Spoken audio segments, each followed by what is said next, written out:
let me welcome everybody to the School on Critical Stability of Few-Body Quantum Systems. So it's being organized by a center in Sao Paulo. It's ICTP, South American Institute for Fundamental Research, which is connected. It's a partnership between the ICTP in Trieste and the Institute for Theoretical Physics of Unesp in Sao Paulo. So we have all kinds of activities, schools and workshops and outreach activities. And I hope you can participate in all of our activities. Of course, everything is online now, but hopefully beginning of next year, we'll already start having in-person activities again. So let me pass over to the organizers, and I hope you have a wonderful school. Thank you, Nathan. So good morning, good afternoon, good evening for our participants. And I want to thank the lecturers, Professor Debra Bloom, Alejandro Kievsky, and Pascal Naidon. I will just give you a brief overview in a few minutes about what is the school. We have at the moment 84 accepted participants from 26 nationalities, Africa, America, Asia, Europe. There are, of course, about 1/3 from Brazil.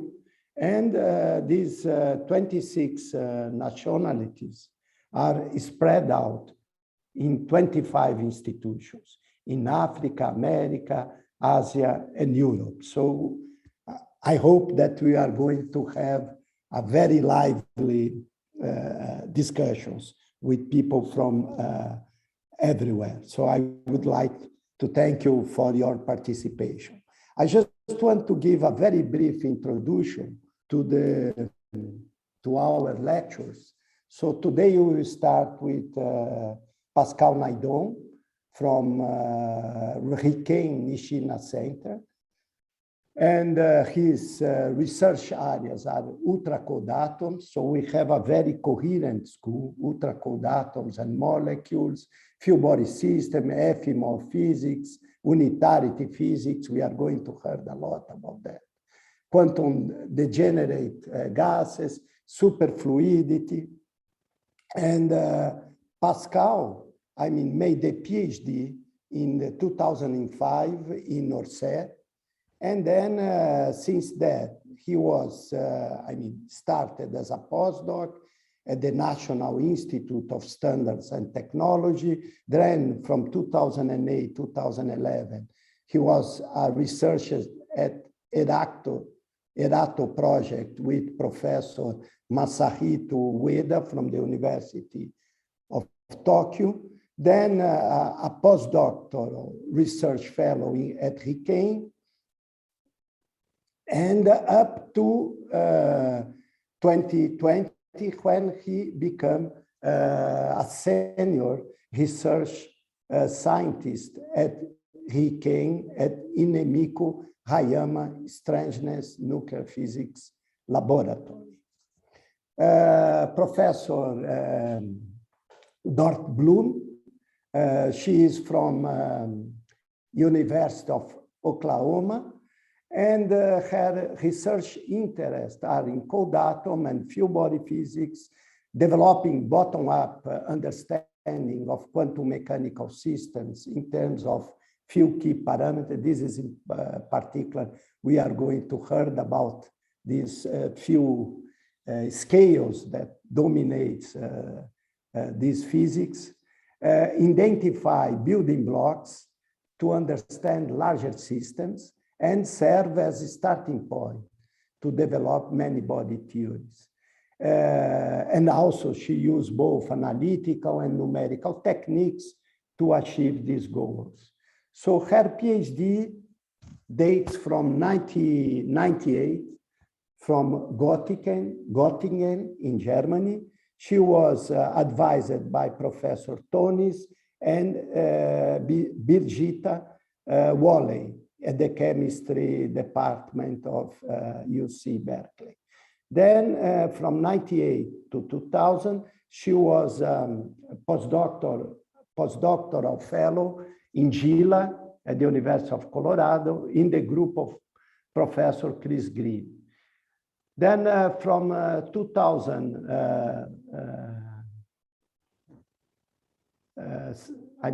since this time up to 2017, she was a faculty in the Department of Physics of the Washington State University.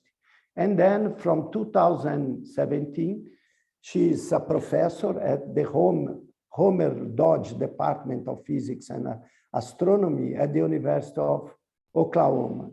She is very distinguished colleague. She is fellow of the American Physical Society with the citation for contributions to physics of weakly bound, quantum clusters and strongly interacting degenerate Fermi gases in one dimension.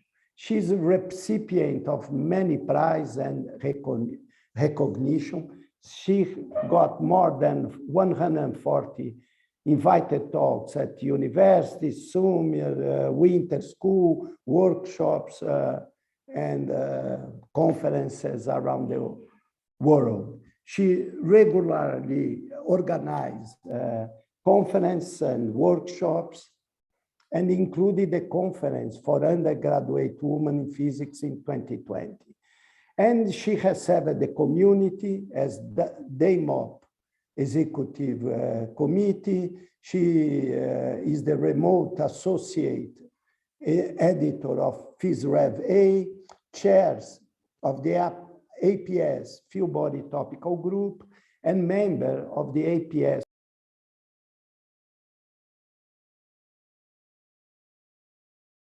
and Dr. Alejandro Kievsky. She is an INFN researcher at the Theoretical Physics Group at Pisa University. His research interests are in field body bound and scattering state using variational principle. You heard about that.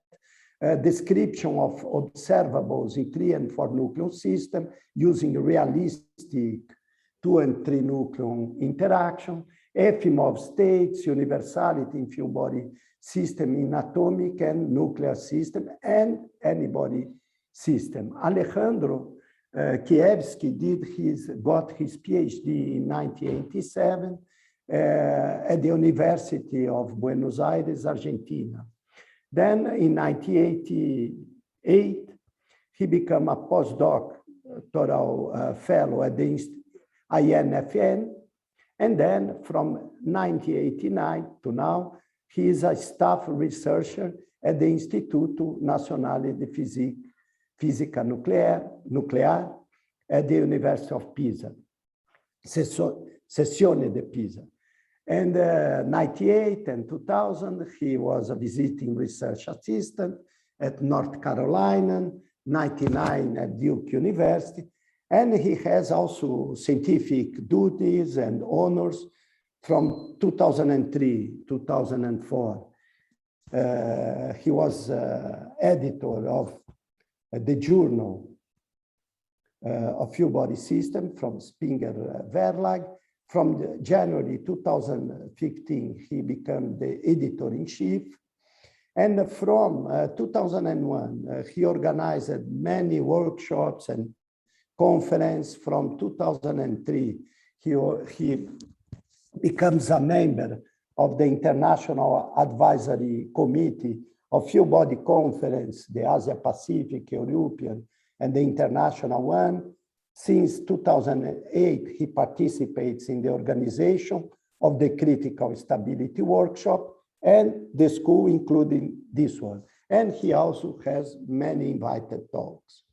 Just, there will be the 3 courses, just to remind you, with 4 lessons that Pascal Naidon will start soon, that will, in São Paulo time, from 9 to 11. Then Alejandro Kievsky in the afternoon, in São Paulo time, and followed by Professor Debra Bloom. Okay, just on Wednesday, we are going to have a mini workshop. We start with seminars by Professor Hans Fimbo, then Kamiar Mosheni. So these are the colleagues that proposed to give seminars, and the ones that were related to our matter in the school, we have accepted. So Rodrigo Alves, Samir Das, Professor Jean-Marc Richard, then Roy Aron from Hebrew University, Pavel Bilov from St. Petersburg, Elisa Cuestas from University of Corbat, and we are going to close with Derek dos Santos from ITA. Now, just some practical information for the Zoom protocol. I will kindly ask you to keep mute your microphone and video, please.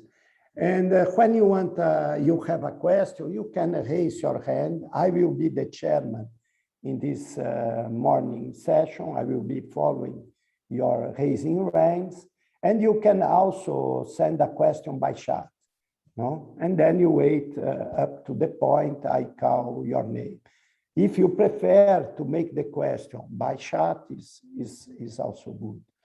If you have a computer problem, we have the Tiago Codignoto that is co-host. You can send privately to him your questions, no? And it will be recorded, all the sessions, and we will post at the organization site, at the school site. Okay, so if there is any questions, otherwise I will call Dr. Pascal Naidon to share his screen.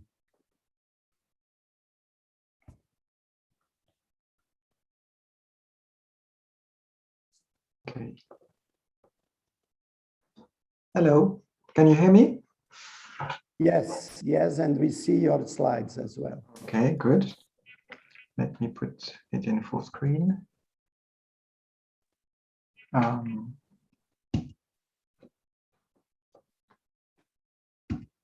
Okay. Okay, so good morning, everyone. So first of all, I would like to express my gratitude to the organizers of this school for inviting me. It's a great honor and great pleasure to be part of this school. So my name is Pascal Naidon from RIKEN. I was planning to introduce myself a little bit, but Professor Federico already gave a very nice introduction. So thank you very much. So I will not go through this again, but you are welcome. Thank you. And I would just like to mention that this picture here of myself, it was taken on at the RIKEN campus, and you can see that we have many cherry trees on the campus. You know, Japan is famous for its cherry trees, and especially the cherry blossom season, which is very beautiful on the RIKEN campus. So if you ever get a chance to visit, it's a very nice.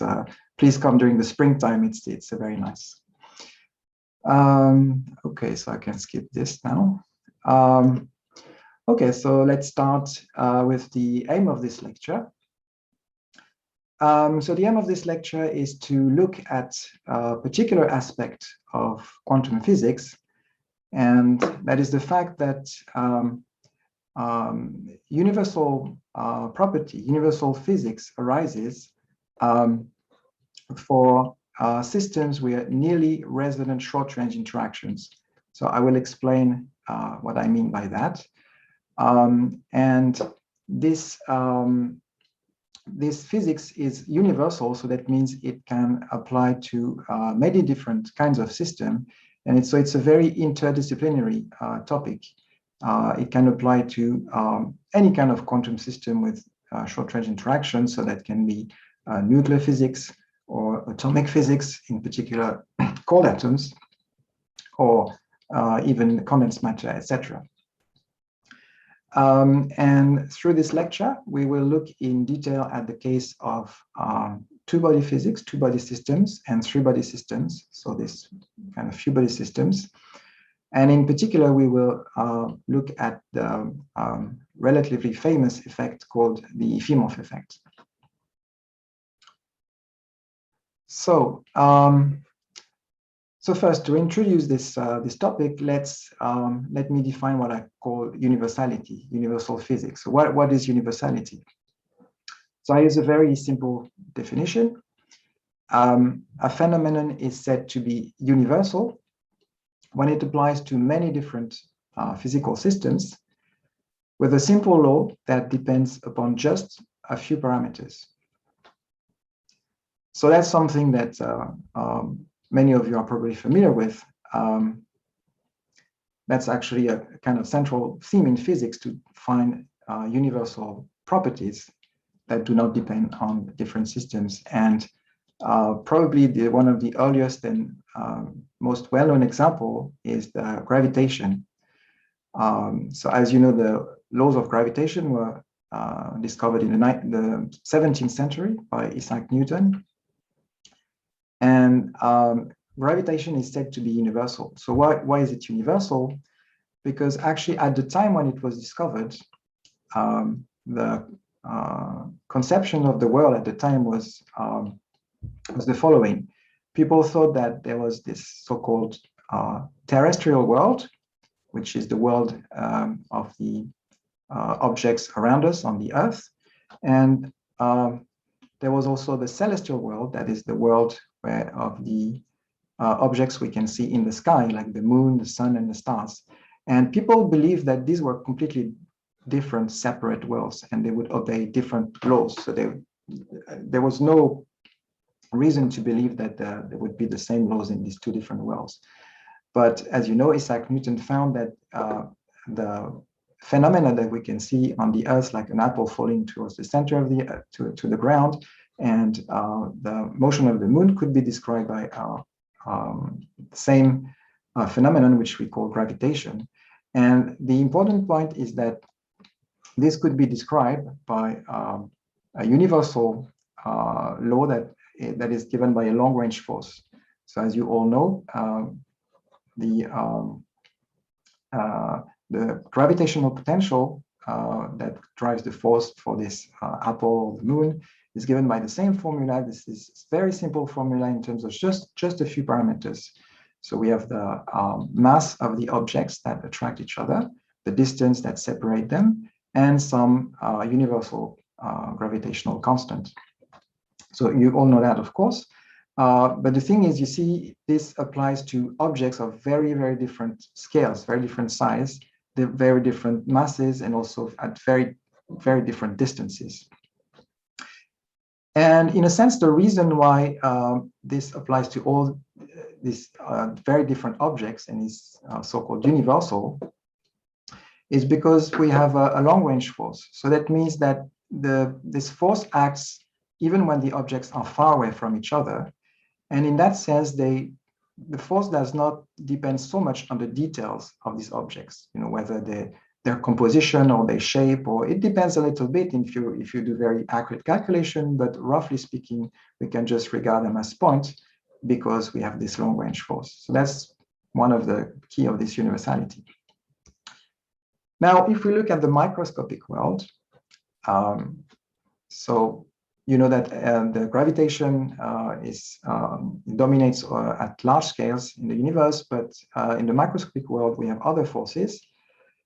At the scale of atoms, at the nanometer scale, the physics is dominated by the electromagnetic force. So that's on objects on the size of the nanometer. And at shorter scales, on the size of femtometers, we have the atomic nuclei, and they are bound by the strong force, which is a different force. And you might wonder whether there's also some kind of universality like gravitation. And we know that we have indeed the standard model that gives very fundamental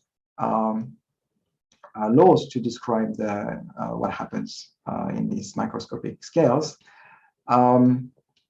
But if we consider these complex objects like atoms or nuclei, the actual effective forces between these objects is not so simple.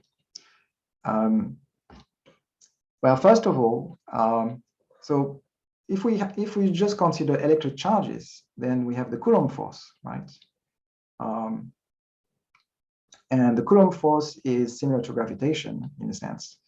But for these neutral atoms, then the Coulomb force is essentially cancelled to a great extent, and then there remains some leakage of this electromagnetic force between the atoms, and that's what creates an interaction between the atoms. And that turns out to be a short-range force. And the same happens for the nucleons. So it's not long-range force like gravitation, it's short-range forces.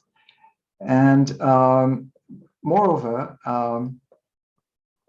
the interactions are very different depending on the nature and the states of these compound objects.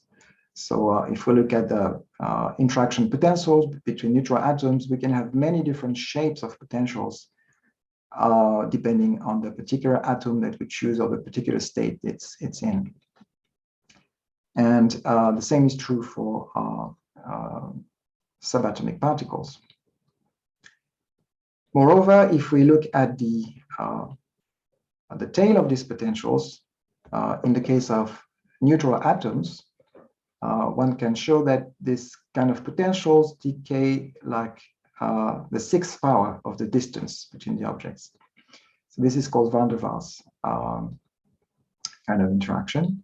And this is much shorter range than Coulomb forces or gravitational forces. This can be regarded as a short range potential. And I will give a more precise definition of this short range potential later. And if we look at interactions between subatomic particles, typically it has a different form at large distance. It's typically a screen Coulomb interaction, which is also known as Yukawa interaction. So we have one over R dependence, but then there's a exponential decay, which makes these potentials very short range.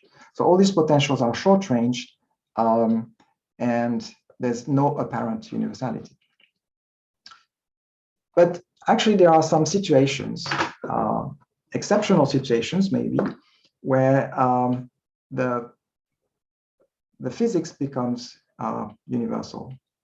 And that's when these kinds of particles can bind to each other, but they remain they are loosely bound, and they remain at large distances compared to the range of the forces. So this is kind of counterintuitive situation, because usually you would expect that particles would that are bound together would be within the range of the forces that binds them together. But actually, as we will see, it's possible for particles to remain bound even though they, so to speak, do not touch each other. They do not. They are outside their range of interaction. So it's a specific situation, but in that specific situation, we have very simple laws that are universal. So I gave two examples here. This is the helium-4 dimer. So this is a two-body bound state made of two helium-4 atoms. And here in the subatomic world, I gave the example of the deuteron, which is a bound state of a proton and a neutron. And in the case of the helium-4 dimer, they remain at distance of around 10 nanometer, which, as you can see, exceeds greatly the size of these atoms, which is about a nanometer length scale. And in the case of the deuteron, the proton and neutron are about at the distances of around 5 femtometers, which is again larger than the size of these nucleons. And it turns out that in this situation, we can estimate the energy of these systems very simply with a very simple formula, which is the following formula. So it's given simply by the Planck's constant, h bar squared, divided by the mass of the particles and the distance between the particles squared. So if you plug in these numbers, then you will find some energy that is comparable with the energy that can be measured experimentally. So it's very, it's approximate. It's an approximate, very crude estimate, but it works nicely for these kind of systems. And it doesn't stop at 2 particles. It also extends to more than 2 particles. So if we consider 3 of these helium-4 atoms, we can get a trimer, which is also bound. And if we consider, for example, a proton and 2 neutrons, we can also get a bound state. And again, we have a similar universal law. Again, it's an approximate law that if we take the global size of these systems, we can find the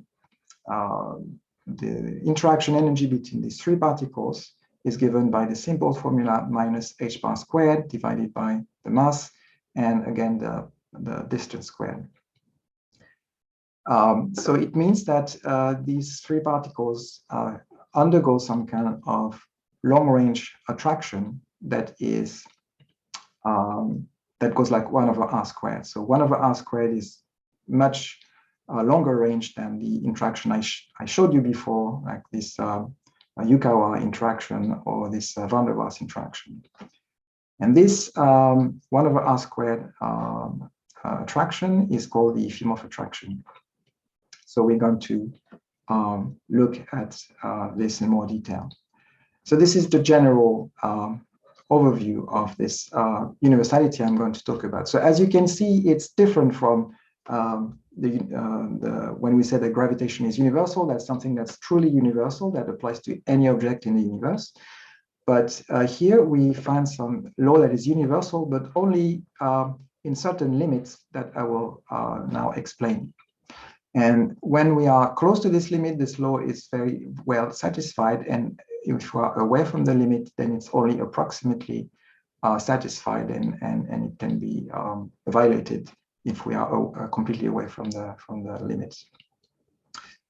Okay, so that was general introduction of what we are going to see.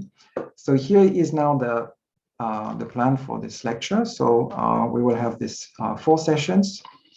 So in the first session, we will look at the 2-body physics. So I will remind you by basic theory, and I will now explain in a more concretely what is this zero-range universality that I introduced.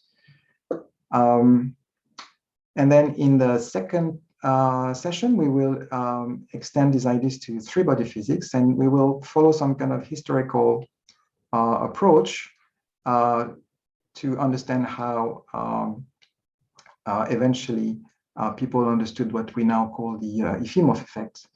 So I will explain this in detail, and we'll look at this so-called Efimov states. So these 2 first sessions will be quite mathematical, since we have a lot of time for this lecture. I decided to make it self-contained. So essentially, we will try to derive everything here. So it will be a little bit mathematical, but then in the following session, we will have a more relaxed look at experimental observation of this kind of physics in nuclear and atomic systems, and I will also show you the various kind of theoretical predictions that there have been for different kinds of mixture of particles that create different kinds of cluster of particles that have universal features. And in the final part, we will look at something that it's another kind of universality that is not zero-range universality. It's a more specific kind of universality that is called the van der Waals universality. So this is something that applies to system with van der Waals interaction. So I mentioned in the introduction that neutral atoms have this van der Waals interaction at large distance that decays like 1/r over the distance to the power 6. So this is for this kinds of system, and there are many such kind of system with atoms. There's another kind of universality, and we will see that in detail for 2-body and 3-body systems. So, so from then we will look into the details.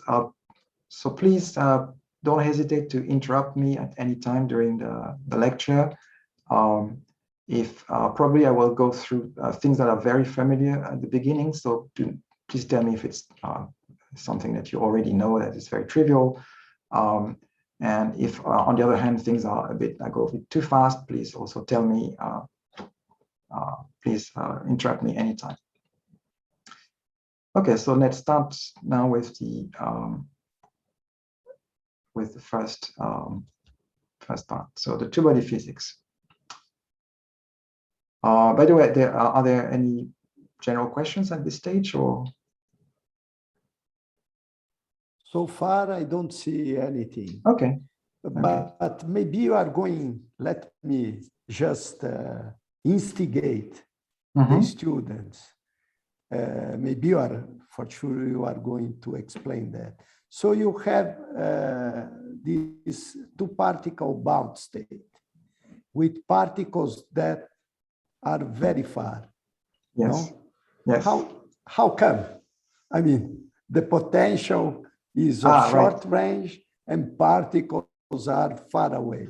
I mean, both in two-body and yes. Yes, in this situation, yes, that is very counterintuitive. That is actually, so I will show in the next slides that's something that actually does not happen in classical physics. This cannot happen in classical physics. So that's really a quantum phenomenon.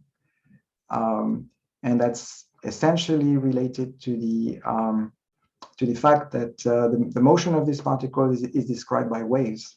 And these waves can be delocalized over large distances when they have a small wave number, and that can exceed actually the range of the forces. It's there's no, actually, to my knowledge, there's no clear, simple explanation for that. It's something that you find from quantum mechanics, but there's no simple explanation because there's no classical analogy actually. So, so yes, that's a very good question. Okay. We will see that in more details in the next slides. Does it answer your question? Yes, yes, completely. Okay. If the students want to ask, please. I mean, yes, please. Is a good point. Yes. To ask. Yeah. Yes. I mean, there are no silly questions. I mean, any question is interesting. Yes. So I don't see raised hands or in the chat. Okay, please, Pascal. Okay, so let's move on. Okay, so I will start with very easy stuff. So let's consider two particles with mass m1 and m2, and they are separated by some vector r. That's their relative vector. And I assume that there's no particular internal degree of freedom, so it's a very basic system. So we just describe them in the center of mass. And we assume that they interact via an isotropic interaction potential. That means that's also called the central potential. So that means the potential depends only on the distance and not on the orientation of the relative vector between the particles. And then we assume that we have an attractive potential because that's actually necessary for binding the particles. If we have purely repulsive potentials, then, well, the particles can just scatter off, can just bounce off each other, and that's about it. So nothing very interesting happens. And the reason we have all this structure of matter is because we have attractive interactions, at least between certain particles, that can make these building blocks of all the matters around us. So we need some attraction. It doesn't have to be purely attractive. We can also have some attraction at some distance, and typically in physical potentials, we have some repulsion at shorter distances because the particles cannot crash into each other. But we need some pocket of attraction. So that's what we assume in this potential, that there is at least some attraction somewhere. And we also assume that it's a short-range potential. What it means in mathematical terms is that it decays strictly faster than 1 over r to the power to the cube. And I will explain why we have this requirement. And so this is typically the interaction that I mentioned in the introduction for the interactions between neutral atoms or nucleons and these kind of particles. They have short-range interactions that decay faster than 1/r³. Okay, so then classically, we can express the total energy of this system as just kinetic energy, where this mu here is the reduced mass of the two particles. And we have an interaction, the interaction potential V. And so the sum of the two gives the total energy. So then, as you know, we can consider two different kinds of states depending on the sign of the energy. So conventionally, we will assume that this potential goes to 0 at large distance. And then we can consider energy above this threshold here, this asymptote. So that means the positive energy. In that case, the two particles can just scatter onto each other. And so they interact and then they go away, like so. On the other hand, if we have a negative energy, so lower than this threshold, the particles can form a bound state like this. So they oscillate around each other. And the point where the total energy is equal to the interaction energy, that means there's no kinetic energy anymore. This is the classical turning point, as you all know. So the particles, when they have this energy, they cannot go beyond this point. Right? And this is precisely what is going to be violated in the quantum version, as we discussed just before. So let's now consider the quantum version. So now in quantum mechanics, the motion of this relative vector is described by a wave function. And this wave function satisfies the Schrödinger equation at some particular energy E. So now the kinetic energy becomes this operator with the Laplace operator. And we still have the potential and the total energy. So we can rewrite it this way. So we just put this prefactor here. And then we can look for the solutions of this equation in spherical coordinates. So now we express this vector in terms of the distance r and the two angles theta and phi. Then in this system of coordinates, this Laplace operator has the following form. That's the Laplace operator in spherical coordinates. It turns out that for central interactions, we can actually neglect the dependence on phi. For example, if we have two particles colliding, there's a particular vector that corresponds to their incident direction along which they collide. And the result will depend on the angle formed between this vector and some outgoing vector, but there will be some symmetry of rotation of revolution around this vector. So we don't need to care about this phi, but in general, of course we can. But for the simplicity here, let's just neglect the dependence on phi for these central interactions. And then we can find the eigenstate of this angular part here. So this is the so-called Legendre polynomial. If we included the phi, as you probably all know, we would get the spherical harmonics. Now, the eigenvalue of this operator in this eigenstate is just L plus 1, where L is a quantum number that corresponds to the total angular momentum. And then we can make a partial wave expansion. So that means we expand this wave function in terms of this eigenstates. So then we have an infinite number of terms from 0 to infinity. So L equals 0 is said to be the S wave. L equals 1 is said to be P wave. L equals 2 is the D wave, etc. And so for each wave, we have a particular radial dependence on this vector R. That is written here. So conventionally, we write it as a function of R divided by R. And the reason is that because it actually simplifies the expressions. Here you see that we have some R here that will be simplified by this form. So indeed, once we choose a particular partial wave, then we can find the corresponding radial Schrödinger equation for this function u L of r, and it has this form. So now the angular operator is replaced by the eigenvalue L plus 1, and now we have this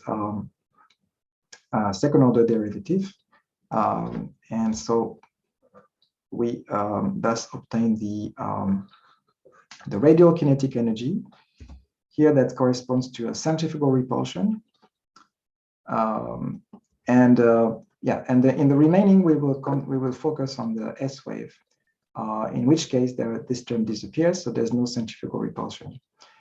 One of the reasons is that when we consider particles at low energy, scattering at low energy, at very low energy, the S wave dominates because this wave doesn't have any centrifugal repulsion.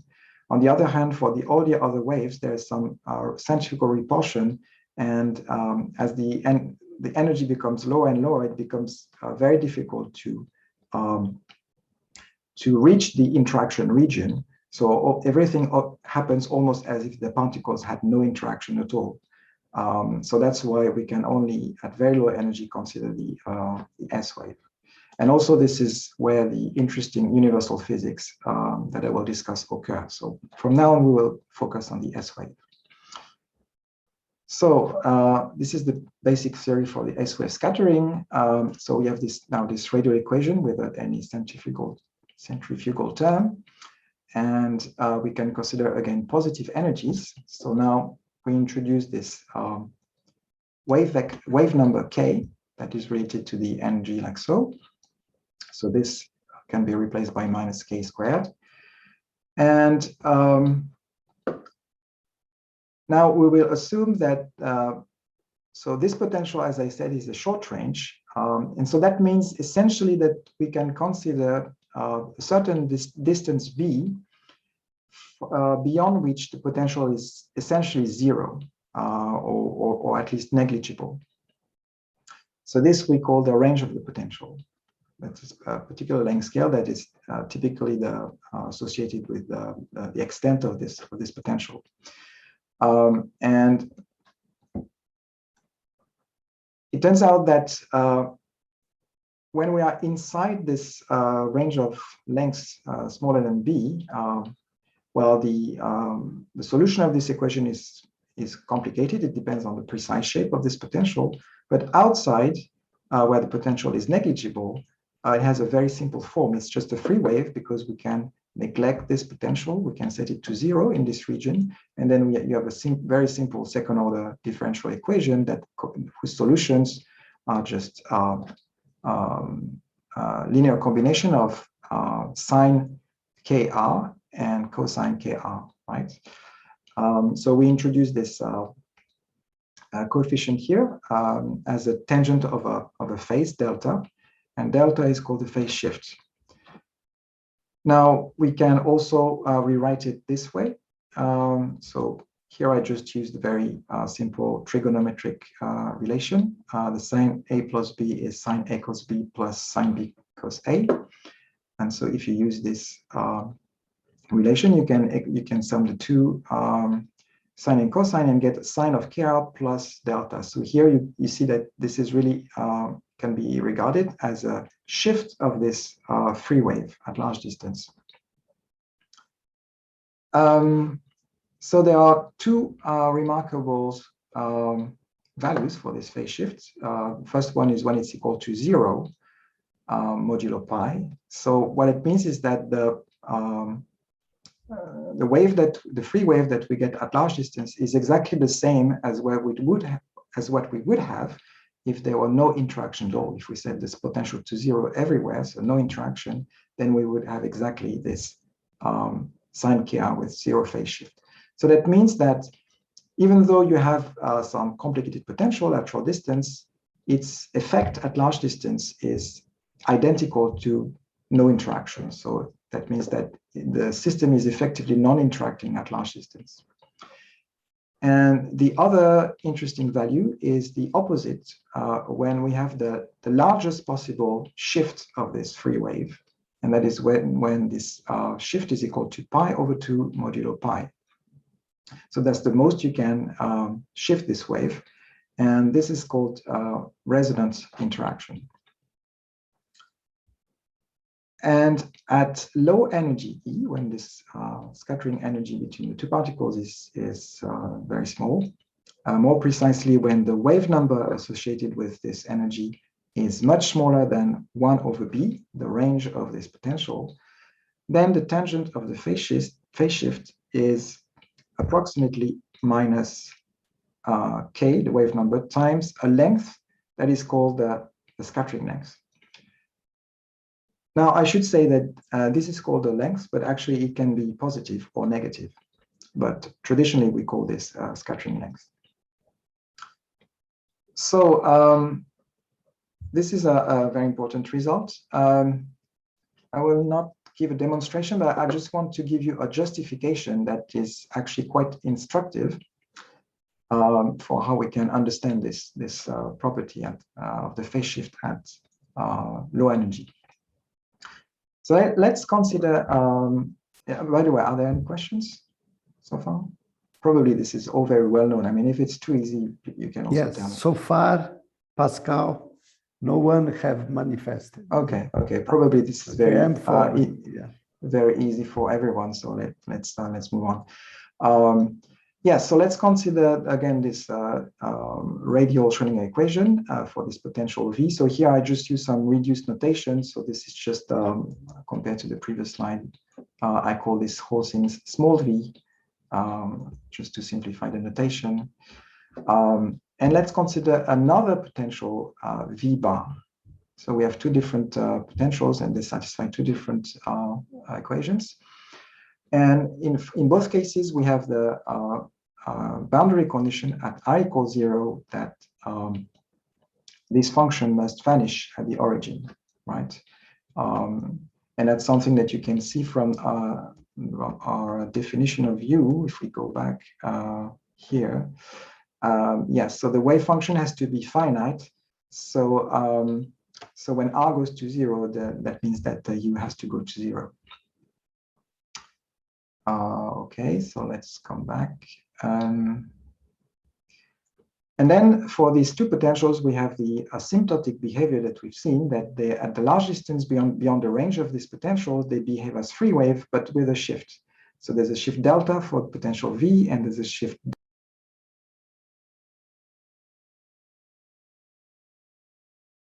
equation by U bar.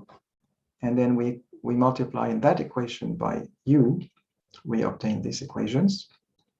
So here the prime that's just been the second order derivative with respect to R.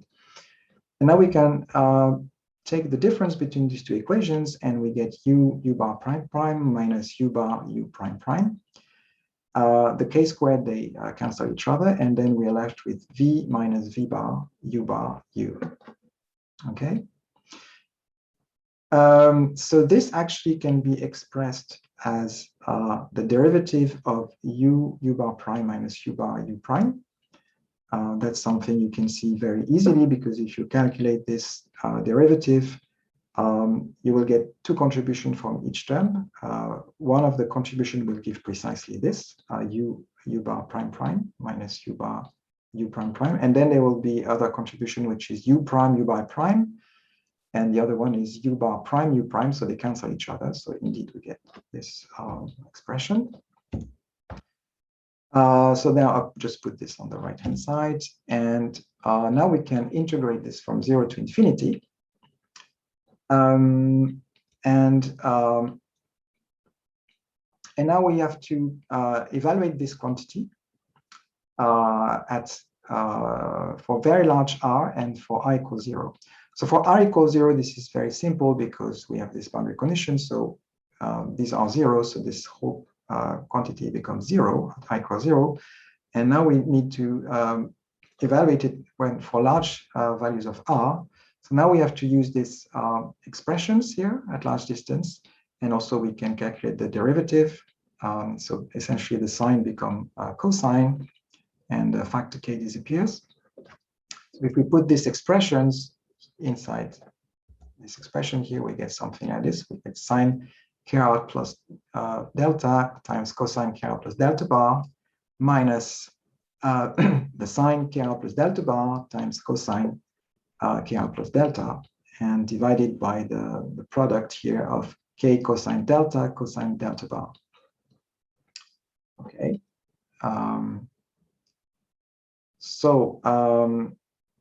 Now we can use again our trigonometric formula of sine A plus B, or rather sine A minus B is equal to sine A cos B minus sine B cos A. So that's the form that we recognize here with this this being A and this being B. And so that reduces to sine of delta minus delta bar, right? The KR just cancel out. And now we can take the limit when this potential V bar is actually 0. So when we have no interaction in this for this equation. So that means, of course, that the delta bar goes to 0 as well. So here delta bar goes to 0. So this is 1, this is 0. So we just get the tangent delta over K. And here in this expression, we have the integral of V minus V bar U dr. The U bar now becomes the solution, becomes just a free wave because there's no interaction. And so the free wave U bar, so when delta bar goes to 0, that is just proportional to, or that's just sine KR divided by K. So we have this expression here for U bar. Okay, so we're almost done. Now, the important thing to realize is that in this integral, we go from 0 to infinity. But actually, as we said before, this potential is really has significant values up to r equals b. Beyond b, this potential is essentially 0. It's negligible. So essentially, we can reduce the bound of this integral to b, and we get the same thing. And now we can consider the behavior of this term when k is much smaller than 1 over b. When kb is much smaller than 1, then obviously r, which is smaller than b, makes that kr is much smaller than 1. And so therefore, we can approximate this sine kr over kr by just 1 for very small kb. Now, the point that is more tricky is that the same happens for the interacting radio wave function u of r. When kb is very small, it actually goes to some well-defined limits, which I call u of 0 of r. That's something that you can see in the asymptotic expression of u here. When you take the limit kb goes to 0, you see that this well, the first term will give you sine kr divided by k, then k goes to 0, that gives r. And then you get tangent delta over k plus cosine kr, this goes to 1. So we get this. And this, if we believe this result, this is just a finite number. This is minus a. So you can generalize this. You can easily understand that the same is true for the whole function, where as k goes to 0, it goes to a well-defined function that we can call u0. So then I replace this sine k over kr by 1, this u by u0 in the limit when k is much smaller than 1 over b. And we get this final expression. And this as unit of length, and this is what we recognize here the scattering length. So this is the result we announced. So we haven't really demonstrated it because we used the result to get this formula. But the interesting point that we get here is that we see that this length is actually well-defined.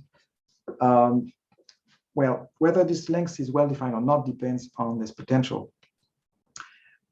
So here we have a factor r in this integral. And here this u0 of r, as we can see, at large distance, it's also proportional to r. So we have some factor r squared dr. And so that puts some constraint on this potential for this integral to give finite value when b becomes larger and larger.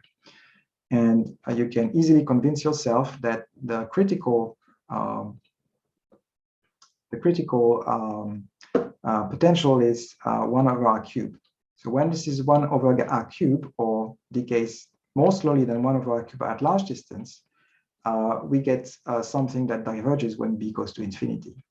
You see, if this is 1 over r cubed, then because we have factor r and r from this term here, we get 1 over r integrated, and that diverges like the logarithm of b. And even more so if the potential decays more slowly. However, if it decays faster, strictly faster than 1 over r cubed, then this integral is convergent, however large b is. So that's the condition for a well-defined scattering length. That's why we assume that the potential decays faster than 1 over r cubed. Okay, so now we can, there was a small digression, but now we can come back to this property here. And now we can look at the consequences of this. So now if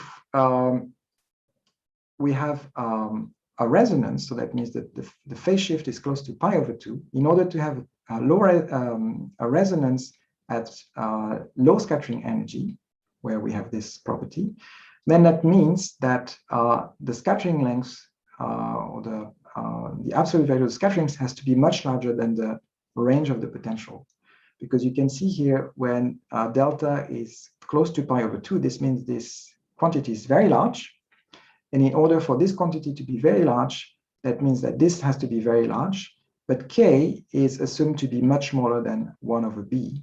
So in order for this to be very large, that means that a has to be much larger than b to make this large. So this is the condition for having a resonance at low energy. The scattering length may be much larger than the range of potential. And there's a particular case when a is strictly infinite, plus or minus infinity, and this is called the unitarity or the unitary limit. Now you might wonder why this is called like this. I remember as a student I was a bit wondering why it's called unitarity, and the reason it seems is because when you calculate, for example, the cross section, that is the efficiency of the scattering between the two particles. The contribution from the S wave is given by this expression. So it's proportional to this, the sine of the phase shift squared. And the sine squared is always smaller than 1, except when the delta is precisely equals to pi over 2 modulo pi. And in that case, it reaches 1. And so this is precisely when we have this resonance. And so that's why it's called unitarity, because this term reaches unitarity, which gives the largest possible value for the cross section. Okay. Pascal. Yeah. I think Johannes Kircher exactly asked the point you explained now. The resonance case is consistent with the standing wave boundary condition. Is the resonance case consistent with the standing wave boundary condition? Standing wave. Yeah. Okay. Standing wave boundary condition. So boundary condition, do you mean the boundary condition at short distance or at large distance? In any case, yes. Jochen. Asymptotic. The asymptotic. Yes. Okay. The asymptotic. Yes. It's completely consistent. I haven't, we are still within this framework where we have this asymptotic free wave, and we're just looking at a particular case when we are at low energy. So that's when k is very small, much smaller than 1 over b, and also when the scattering length is very large, much larger than b. And in that case, we have a low energy resonance, but that's just a particular case of this framework. So there's no, it's completely consistent with the fact that we have a free wave, what you call this standing wave at large distance. I read Pascal, somewhere, yes, I see the... There is another, you can see. Yes, I can read, Lucas yes. Madeira. Yeah. Since all other length scales are gone, the only thing you can do is normalize the wave function to 1, hence the name unitarity. That's possible. I'm not aware of this reason for the name unitarity, but yes, indeed, when that's a good point, and that's what we'll see when A goes to infinity. As we will see, we can describe the system by the scattering lengths at low energy, and when it goes to infinity, then we don't have any length scale anymore. Normalize the wave function to 1. I'm not sure what that means. I mean, here we have a scattering wave function, so they cannot be normalized in the usual sense, but we can of course normalize them. But I don't think the normalization has anything. I mean, normalization is arbitrary. So whereas Maybe, this is a physical, property. This is maybe Pascal, he's asking about the scattering amplitude. That the only physical, I mean, constraint it has, yes, is related to the unitarity. I think maybe I think what he is wondering. Yeah, so I mean, you can consider cross section, the scattering amplitude. I mean, and indeed, if you go to the unitarity limit, to the unitary limit, it doesn't depend on any length scale. So you have something that is indeed scale invariant, and probably there are many ways to look at it and justify the name unitarity. That's one way of looking at it. This sine squared of the phase shift goes to 1. Probably there are other things that go to 1. If you that's possible. I mean, in any case, it's the same meaning. Anyway, you do not pay too much attention. This is mostly a name that people use. Whether it's called unitarity or not, the point is that you have to remember is that the scattering length is infinite. That's the important point. Okay, so now let's consider the case of negative energy. So now, in this case, you see that in the asymptotic region where the potential is 0, we still have free waves, but now the free waves have the form of diverging and converging exponentials, right? You can also understand it as the fact that we can introduce now a new wave number that is, we just replace the wave number k by I kappa, and kappa is called a binding wave number. So that's relevant to negative energies, so that the energy can be written as minus kappa squared. And so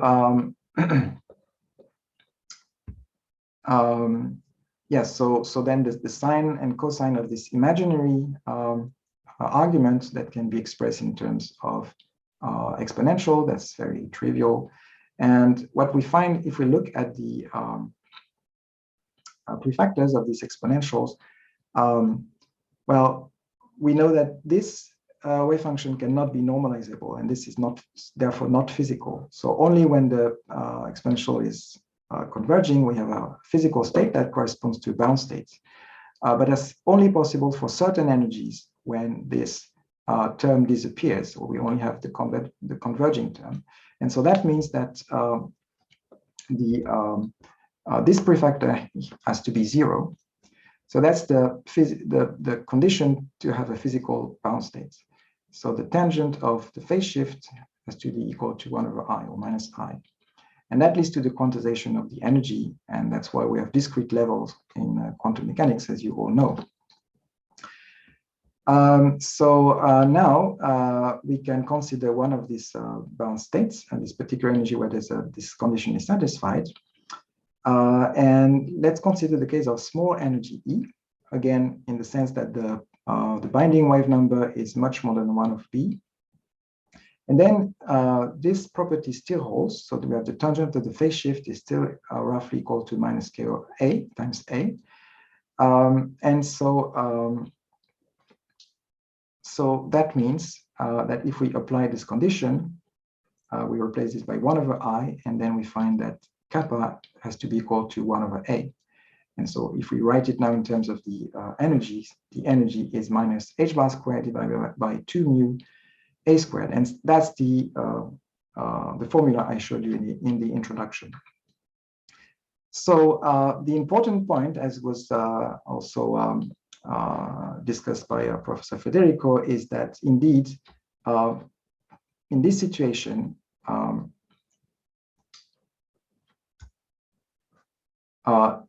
again, it implies that A is much larger than B. And so instead of this picture that I've drawn here, the situation is more like this. It means that we have a decaying exponential, but it's decaying very slowly because this A is very large, much larger than the range of the interaction. So it means that most of the density of probability in this wave function is located at very large distances. And that can go beyond the classical turning point, as we've seen. So this is really a non-classical effect. These kind of two-body bound states are sometimes called halo dimer because they extend like a kind of a halo. Yes, it's truly non-classical behavior.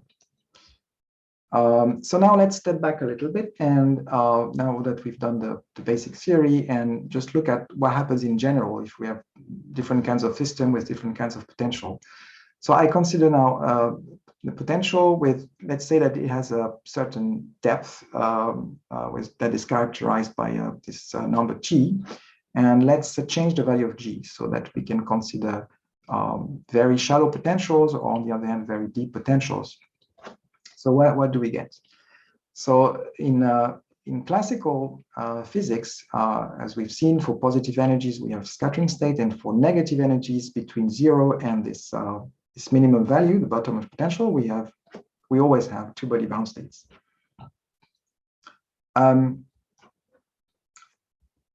But in quantum mechanics, we've seen that for these short-range potentials, that is property of these short-range potentials,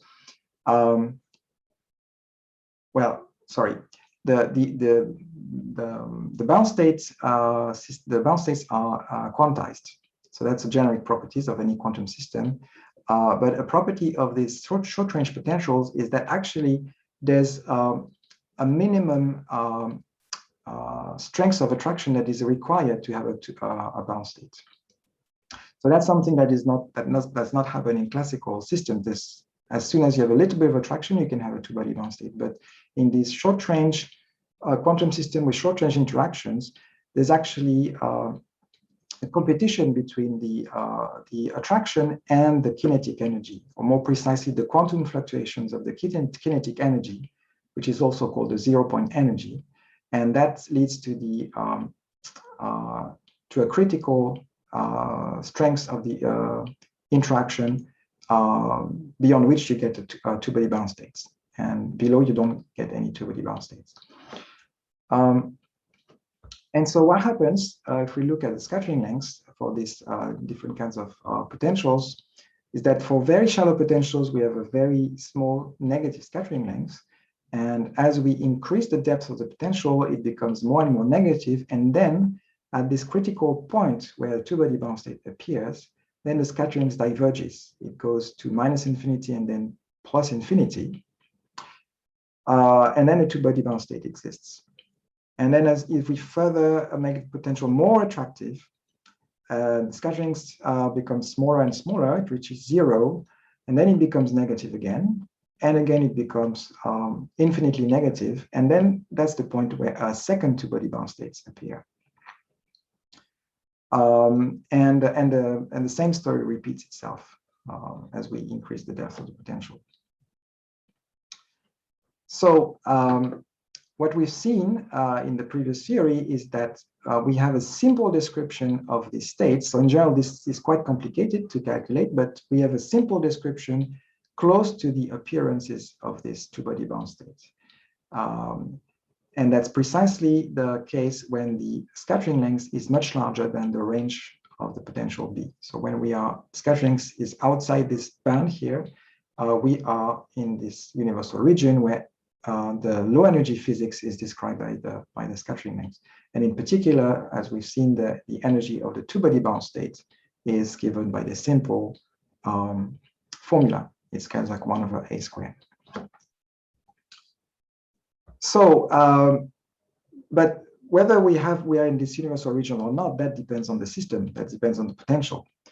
And in general, it would be quite accidental to be close to these points. So usually most systems, they are outside these regions, but in some cases in nature, so I mentioned in the introduction, for example, the deuteron system or the helium-4 dimer, they happen to be close to this region. That's just an accident of nature that the potential has a very large scattering length compared to the range of this potential. So actually in the school, you will get a much more detailed description of the bound state of nucleons by Professor Kievsky, and you also get a very detailed description of the helium-4 dimer by Professor Bloom, in particular the dynamics of such system. So actually, there are some examples in nature, but not too many. But what is interesting is that in recent years, it has been possible to actually engineer systems close to these universal regions in the laboratory. And this is done using the so-called ultra-cold atoms that can be prepared in so-called Feshbach dimers, where it's possible to change the scattering lengths between these atoms such that it exceeds the range of interatomic interactions. And so we can have either natural or artificial halo dimers. So what time is it now, by the way? Shall we make a break or now, or maybe what do you think? Something like 5 minutes? Or... Yeah, just 5 minutes. Yeah, 5 minutes to stop a little and then we return. Okay? Yeah. So 10:15 or in 5 minutes we are back. Okay, so let us stop. Okay.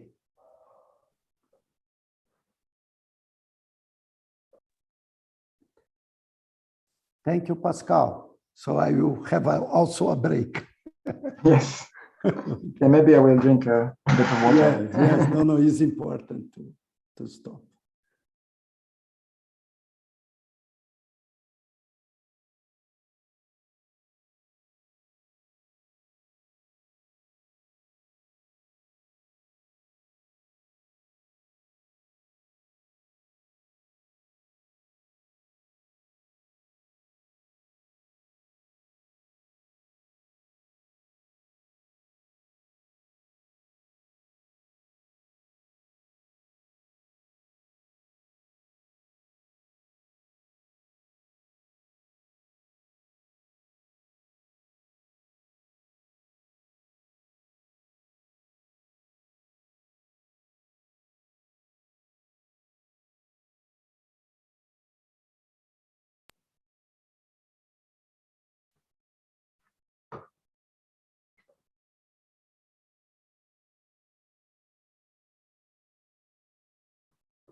Pascal, we are almost there. 1 minute more. Yes. So please share your screen, your transparency. Pascal. Okay. Can you see the screen?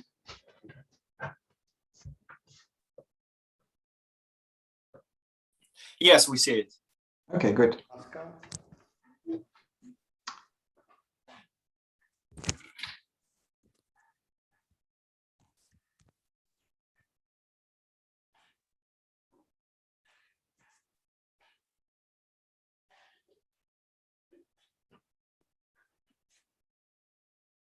Okay, Pascal, please. Okay. Could you start? Yes. Before you start, there is another question Okay. or a comment by Lorenzo Yes. Contesi. Yes, is unitary the only kind of universality we can imagine and or study in quantum systems? Oh no, of course. I mean, there can be, many kinds of universality. So in this lecture, I will talk about the zero range universality. That's what I'm talking about now. And at the end of the lecture, I will also talk about the van der Waals universality. But there are many kinds of universal phenomena in physics. I mean, there are many, and probably things that we haven't discovered yet. So I'm not claiming this is the only kind of universality, of course not. And similarly, the lack of scales, at least in 2, is necessary and sufficient to have a. I would say I'm not sure it's necessary. Indeed, you're right. If you have systems where there's a lack of scale, as you, that's one ingredient to get. Well, yeah, that could lead to some universal result indeed. Yes, that's right. Yeah, I mean, you also have probably universal phenomena in critical phenomena, for example, where you have this universal exponents of correlation function, and that's also related to some kind of scale invariance. So this is indeed a generic theme that can happen in different fields of physics. I'm not sure it's necessary. I mean, I mentioned gravitation, for example. That's very a kind of academic example, but it's not scale invariant, and it's universal. But indeed, in recently, there's been a lot of research on universality in systems where there's scale invariance. That's certainly true. Okay, so if that answers the question, shall we move on?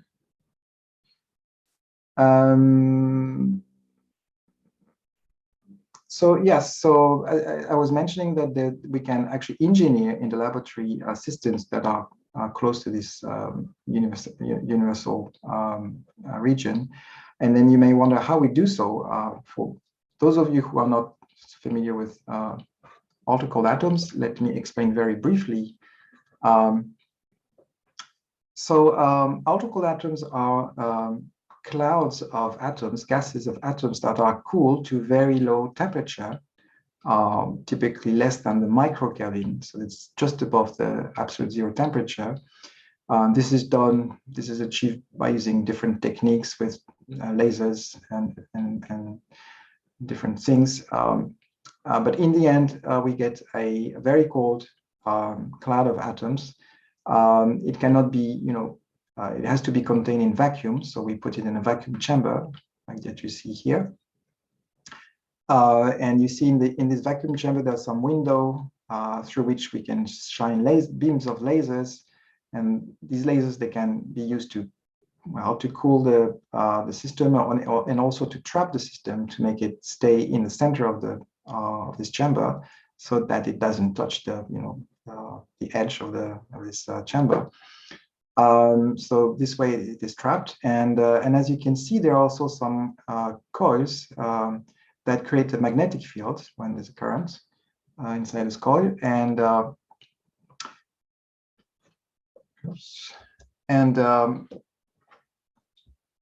And as you know, when there's a magnetic field, well, these atoms, they have some internal spin, internal angular momentum. This is the so-called hyperfine structure, which results from the coupling between the nuclear spin and the spins of the electrons. So there's a particular total angular momentum F. And if you apply some magnetic field on the system, these atoms, they are in a certain state with a well-defined projection of this total angular momentum MF. And as you probably all know as well, when one applies magnetic field onto these atoms, there's the so-called Zeeman effect, which means that different internal atomic states will get some energy shift that is different with depending on this internal state when the magnetic field is increased. So this is an example of this Zeeman effect. This is for the energy levels of lithium-6 atoms. So you see that as a function of the strength of the magnetic field, when the intensity of the magnetic field is 0, we have two levels that are labeled by this total angular momentum F, 1/2 or 3/2. But actually they are degenerate levels. And when we increase the magnetic field, we can see that there are different energy levels that correspond to different projections of this angular momentum of the atom onto the direction of the magnetic field. And so then what's interesting is that we can consider two atoms in its cloud, and in general they can have different internal states given by these different quantum numbers, F1, F2, and projection M1, M2. And as they come close to each other, they will feel a particular interaction potential like this as a function of their distance. But they can also be in different hyperfine states, and that would lead to different kinds of potential. As we saw in the introduction, the shape of potential is very dependent on the internal states of these objects. And also, even at large distance, they may have different energy because of this Zeeman effect I showed you before. And some of these potentials, usually all these potentials, they have bound states. So this is one particular bound state in this potential here. And the interesting phenomenon occurs when one applies the magnetic field and shifts the energy of these atoms. So that means that this whole potential will be somehow shifted by the magnetic field, and in such a way that one bound state in one of these potentials becomes degenerate with the threshold of another potential. So that means that if these two kinds of atoms in this internal state scatter with very low kinetic energy, they will become degenerate with a particular bound state in another internal state configuration. And in that situation, there can be what is called a Feshbach resonance, and that leads to the scatterings being divergent. So actually, when we have this kind of experiments, typically we have they can be described by this kind of formula where the scattering length is away from this resonance. It's just the background scattering length we call ABG, and as we come close to a particular strength of the magnetic field, such that we are in this situation, a bound state becoming nearly degenerate with the incoming energy of the particles, then there's a divergence of the scattering lengths that is described by this formula. So this is the first reported observation of such a Feshbach resonance in such orbital systems. This was actually in a so-called Bose-Einstein condensate, where all the atoms are bosonic particles, and they occupy essentially the same quantum state. The experimentalists were able to measure the scattering length and as a function of the magnetic field that they apply through these coils. And as you can see, it follows essentially this formula. We see a divergence of the scattering length. So that means that if we tune the current in the coil to have a magnetic field very close to this point here, then we can effectively create a very large scattering length between the atoms that is much larger than the range of the forces between the atoms. And that has been used extensively in many experiments in this ultra-quantum experiments. So yeah, so I had some slides to show you how we can derive this formula, but maybe that's not the most important part.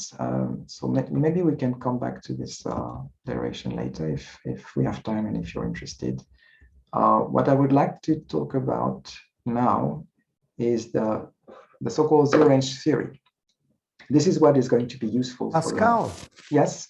I would like to ask you one point about this, that you move the scattering length.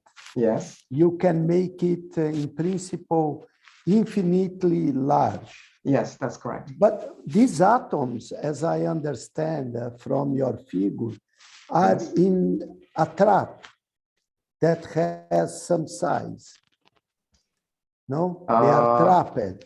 And yes. how comes when this scattering length Yes. and trap size? Yes. I don't know if when they be. Oh, you mean the fact that there's no, I don't think there is any inconsistency with the fact that they occupy a finite region of space and the fact that they have an infinite scattering length. That's not incompatible. So you can the infinite scattering lengths. I mean, even though this yeah, I mean, I see what you mean. So if you would like to demonstrate that they have indeed, I mean, in the usual picture, we have this atom scattering, and you would have to look at the wave function and show that the scattering length is infinite in the wave function. Yeah, that would seem impossible if the size of the system is small, but actually you can still find signatures of having exactly infinite scattering lengths, even though you are in a finite size system. Well, I mean, yeah. Of course, that's true that you cannot have a full and a complete scattering event that goes from infinity and back to infinity. That's for sure. That's true. But you can be in a situation where your potential has the property that in an infinite system, it would have an infinite scattering length. And that property, I mean, this particular potential is still, keeps this property even if you have a finite size system. Sorry, I'm not very clear. But yeah, I see your point. I mean, that's right. The full scattering event from infinity back to infinity cannot occur in a finite size system. That's true. But yeah, that's true. But nevertheless, as I showed you, this infinite scattering length is nothing but a particular shape of the potential, right? A particular depth of the potential. So it's completely possible to have this potential at this particular, in this particular shape, right? There's no problem with that. So you Yes, can probably in the figure you are showing, the yes. trap size is much larger than the scattering length or probably. Oh yes, But I mean yes. this is probably what is going on. Yes, so this is why you can see. Yes, but in principle, you could. I mean, in principle, you could engineer adjust your potential such that the scattering length would be infinite if you had an infinite system. You could check that the scattering is infinite, and still you put your system in a finite region of space. That there's no contradiction. That's what I wanted to say. Mm-hmm. Yeah, I was thinking that nowadays people are able to squeeze the traps, to play with the shape, with the traps. Yes, so yes. You could have, I don't know if there is some kind of interesting phenomena when we start to play crossing the Feshbach resonance and squeezing the trap. Yes, this has been studied a lot actually. And what happens is that essentially you shift the resonance. I mean, very loosely speaking, if you're in a free space, you have your scattering length is infinite at some, or you have a resonance at some particular point, and then when you squeeze your system, you gradually go to well, scattering in lower dimension, and but this is some kind of transition to this low dimensional system, and you can, and the resonance is shifted, is pushed as you squeeze the system. So and then in the end you can describe the system by a two-dimensional scattering length or one-dimensional scattering length. I see. That's something that I will mention Okay. actually at the end of this session. Okay, thanks. Any more questions to Yes. Pascal? Let me see. No, please go ahead. Okay, so let's skip that for the moment. I'm not sure if we will have time to go through that.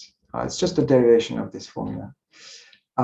Yes, so now let's look at what's called the zero-range theory. So the idea is the following. So as I showed you before, we can have some interaction potential with a certain range, and then at large distance is described, the wave function is described by a free wave that is described by a phase shift, and this phase shift at low energy is given by the tangent of the phase shift is minus Ka, where A is the scattering length. So at low energy, it's all described by this single parameter, which is the scattering length. And you can imagine that you have different kinds of potential, like this potential V1 and V2, they are completely different at short distance, but in the end, at low energy, they give the same scattering length, A, even though they are completely different. So you can see that actually we don't really need to know the shape of these potentials. What at low energy, if we just want to describe the system at low energy, the only parameter we need is the scattering length. So we don't need to actually consider an actual potential. So it would be nice to have a simple description that universally describes all these systems at low energy when they're just characterized by the scattering length. So a simple theory that just depends on scattering length, not on complicated shape of potential that are adjusted to get this particular scattering length. And so that's the idea of zero-range theory. So in a sense, it means that you regard this kind of potential as from very large distance, and you say that all this complicated business here can just be reduced to a point. So that means that we only care about the region that is outside the potential, that is free, a free wave, and we can just reproduce the effect of these complicated potentials just at r equals 0 by a boundary condition, right? So it's as if you compress all this short-range potential into a zero-range region. So that's why it's called zero-range theory. And that's also why the universal results that we get are called the zero-range universality. That's from this. So there was probably a apparent contradiction that I showed you this universal result for systems that are very large, and I call this zero-range universality. That sounds a bit contradictory, but that's precisely because they happen at large distance, and therefore we can consider that the potential that creates these effects is very short range, and you can take the limit of zero range. So in this theory, we simply solve the free Schrödinger equation. There's no interaction, and we just need to input a boundary condition at short distance that reproduces the effects of this potential at low energy. So that's just the scattering length. So this boundary condition is actually very easy to derive. If we start from this simple expression at large distance, so it's a combination of sine kr and cosine kr, and for small k, the tangent of the phase shift is just minus ka. So we can just now take the derivative of this expression. We get k cosine kr, and then the cosine becomes minus sine kr. So we get the plus sign. And now we have both the u of r and u prime of r, and so we can evaluate them at r equals 0, and that's straightforward. This gives 0, this gives 1, so we have minus ka, and here for u prime of r, this gives 1, and this is 0, so this is just k. And actually, as you know, the as we mentioned before, the normalization of this kind of infinite wave function is not does not have any real meaning. So what matters really is the ratio between these two quantities. So that's the ratio between the derivative and the function itself. This is often called the logarithmic derivative, because as you know, if you differentiate a logarithm of a function, you get the derivative of the function divided by the function itself. So this is called the logarithmic derivative, is according to this expression, is just -1/a. So if you just impose this boundary condition with this ratio, you will reproduce the free wave that has the right scattering length A. So that's very simple way to describe the system in this universal region. You don't need to have potentials anymore. You can just have this boundary condition. Now, as you remember, U is the radial wave function for the S wave component. As you remember, the full wave function is actually an expansion in partial waves. So we have the S wave component here, and then we have P wave, D wave, etc. But we can also express this boundary condition on the full wave function itself. So we simply realize that U is essentially R times psi of R. So we have the derivative of R psi divided by R psi goes to -1/a when R goes to 0. And this is the so-called Bethe-Pios boundary condition. So this applies to the whole wave function. And you can see that because in this condition, we only involve the norm of R, the distance R. So this condition is actually isotropic. It doesn't depend on the orientation of R. And so that means that it affects only the S wave. So this is consistent with the S wave boundary condition.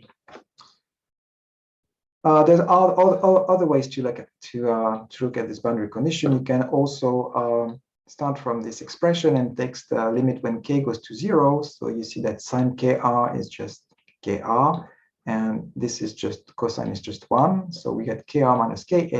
So that means that the radial wave function in the S wave is proportional to r minus a when r goes to 0. So graphically, what it means is that if we look at this free wave, this represents the tangent line at r equals 0. So this is just r minus a. So you see that this line intercepts this axis at r equals a. So whenever if you can impose that the radial wave function has this form at small r, then essentially you reproduce the zero-range theory. You can also do it for the full wave function. So we have to divide this u of r by r. So then we get, and we can also divide it by a. We can have some prefactor f here.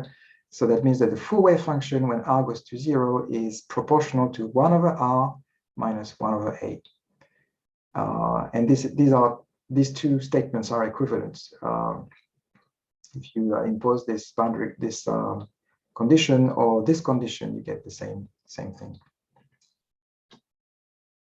So we will actually use this Bethe-Pios boundary condition when we address the three-body problem, because this way we don't have to use potential. We just use the zero-range theory, and we can understand what happens for a larger number of particles when we are in this regime of large scattering lengths and low energy.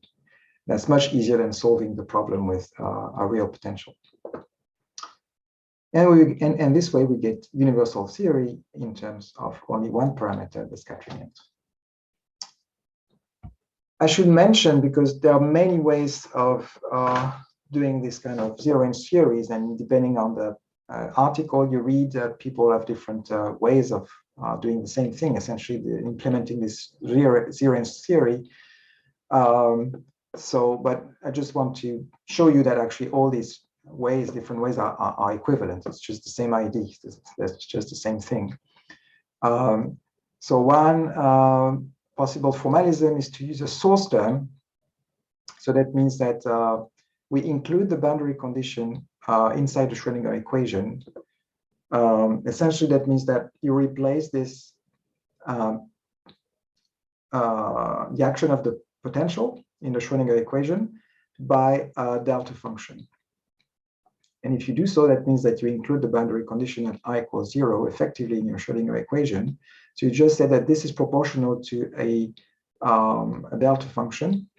And it turns out, and you can check if you use the well-known relation that the Laplace operators on acting on 1 over R gives you a delta function. So this, if you go back to the sorry, it's here.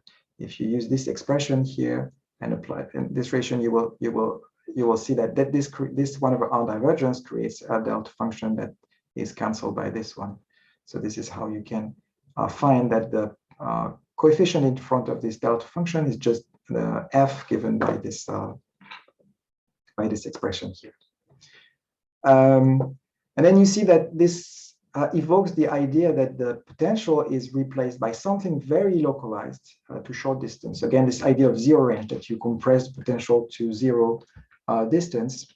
And this led to the idea of finding some mathematical object that is compressed to very short distance, zero distance, and acts as a potential, as an operator that is that represents the interaction. And this is the so-called pseudo-potential that was introduced by Wang and Yang.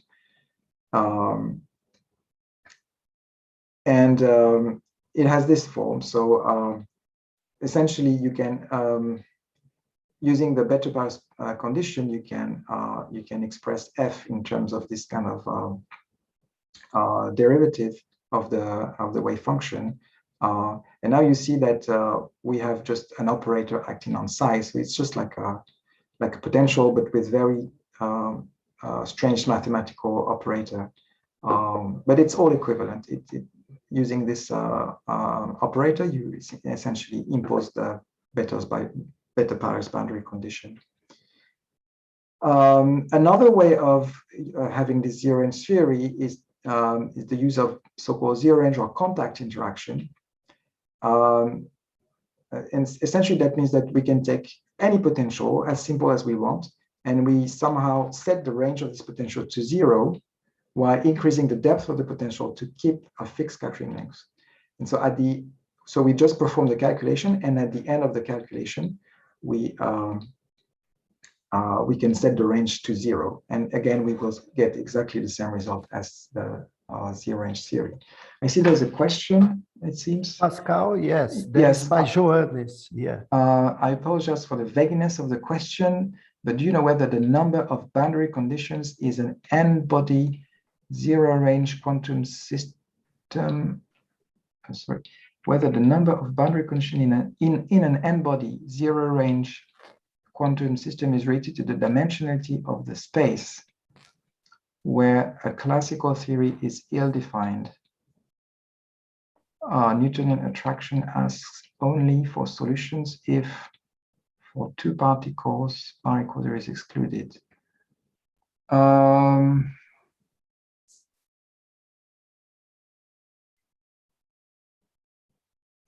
number of boundary conditions is simply related to the number of interactions in your system, but zero-range. I think, Pascal, he's asking two points. Yes. I don't know. Johannes can correct me.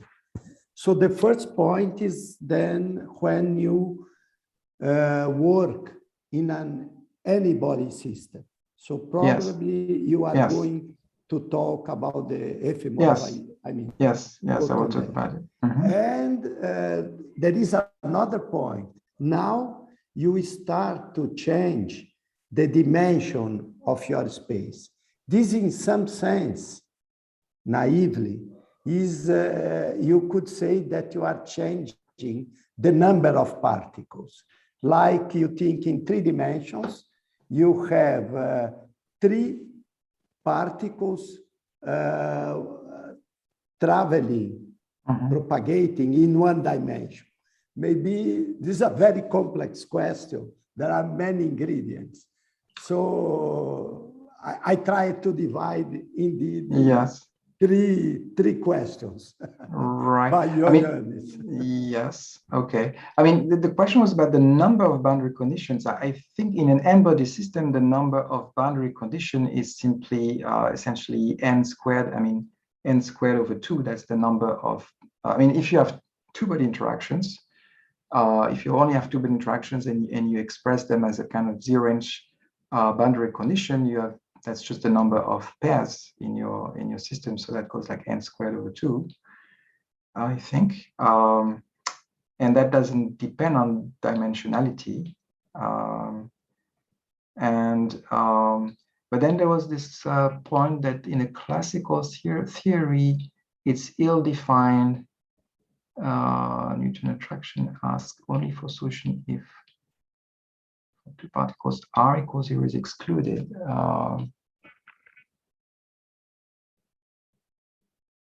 Yeah, I'm not sure what.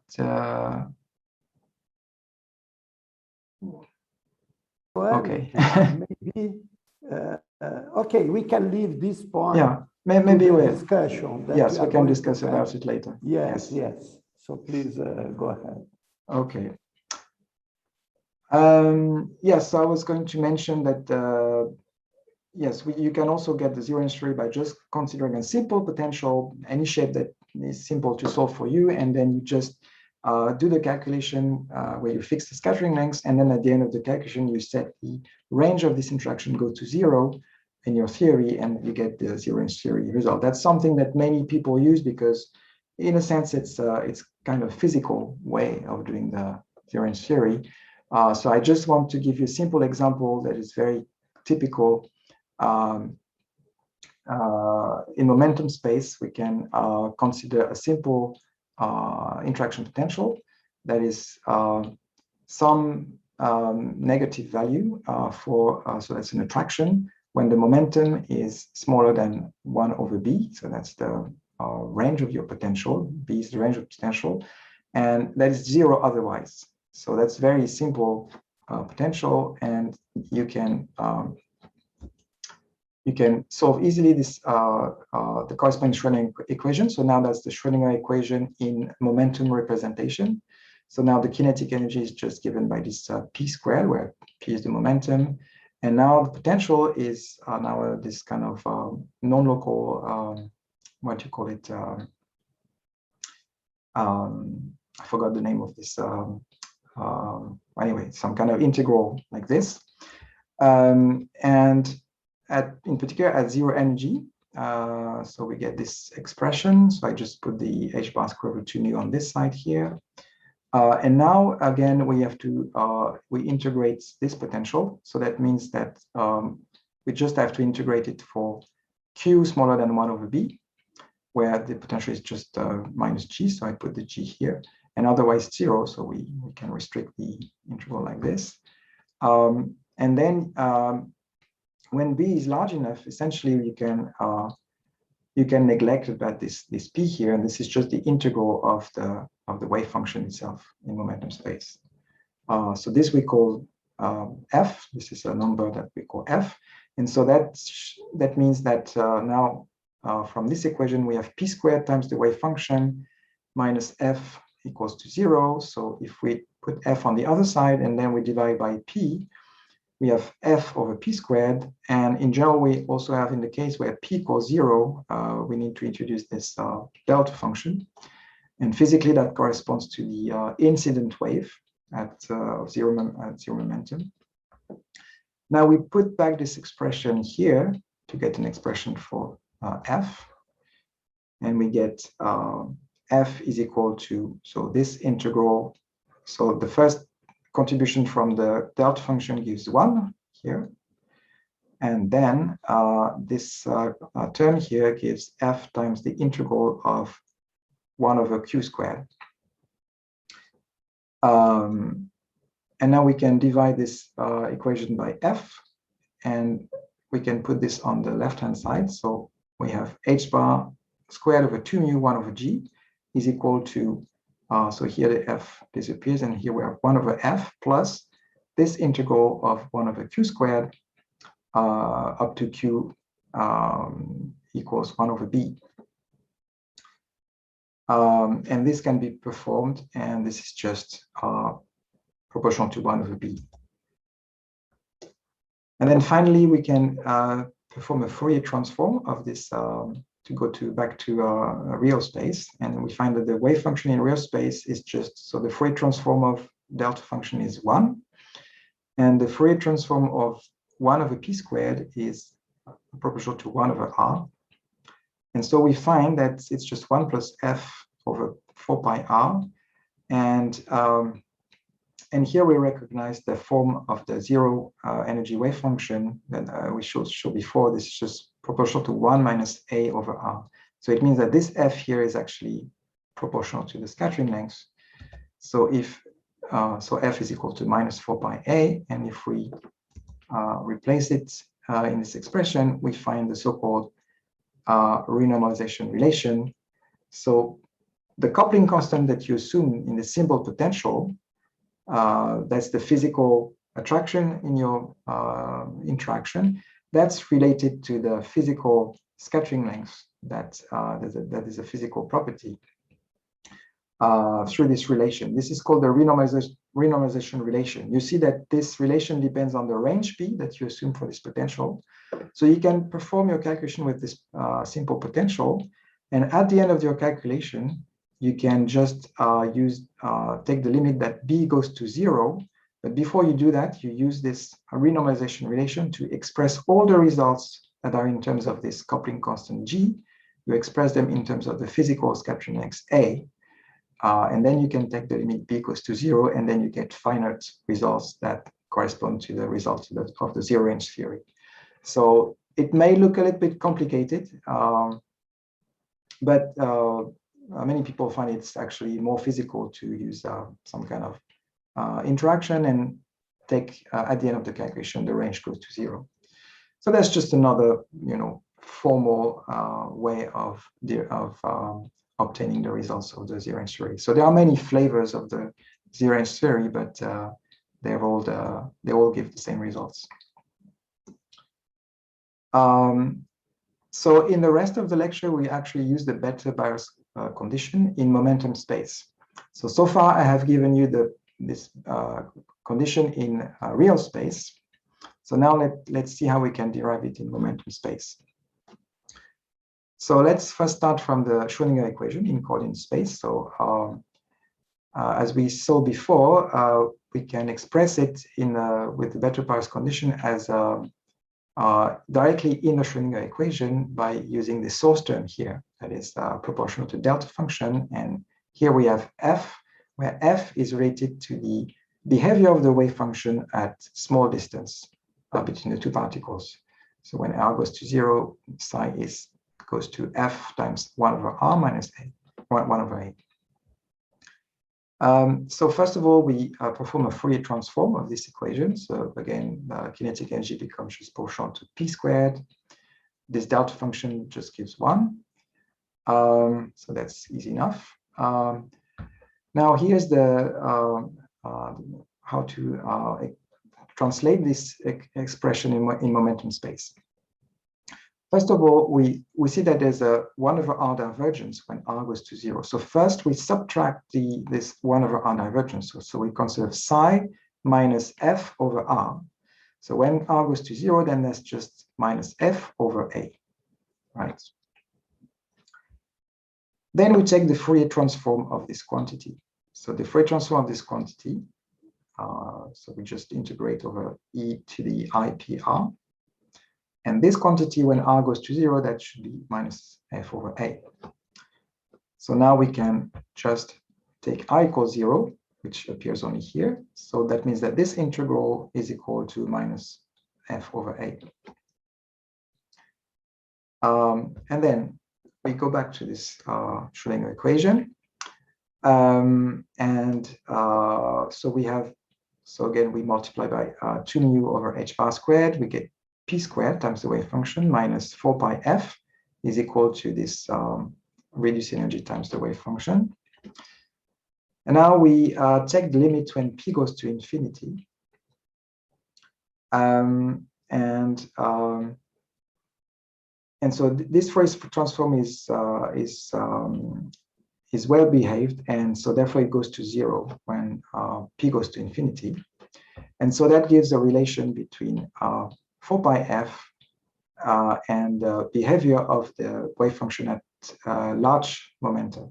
So 4 pi f is the limit of p squared times the wave function for large momentum. So then we can replace this 4 pi f here by this expression. And now finally we get an expression of f in momentum representation. So this is expressed completely in terms of the wave function in momentum representation. So this is something that we will use later when we do the three-body theory. So this is the better Paris conditions in momentum space. So sorry, that's a little bit calculational, but that's something that we'll need. I hope you could follow this derivation. If something is unclear, please tell me.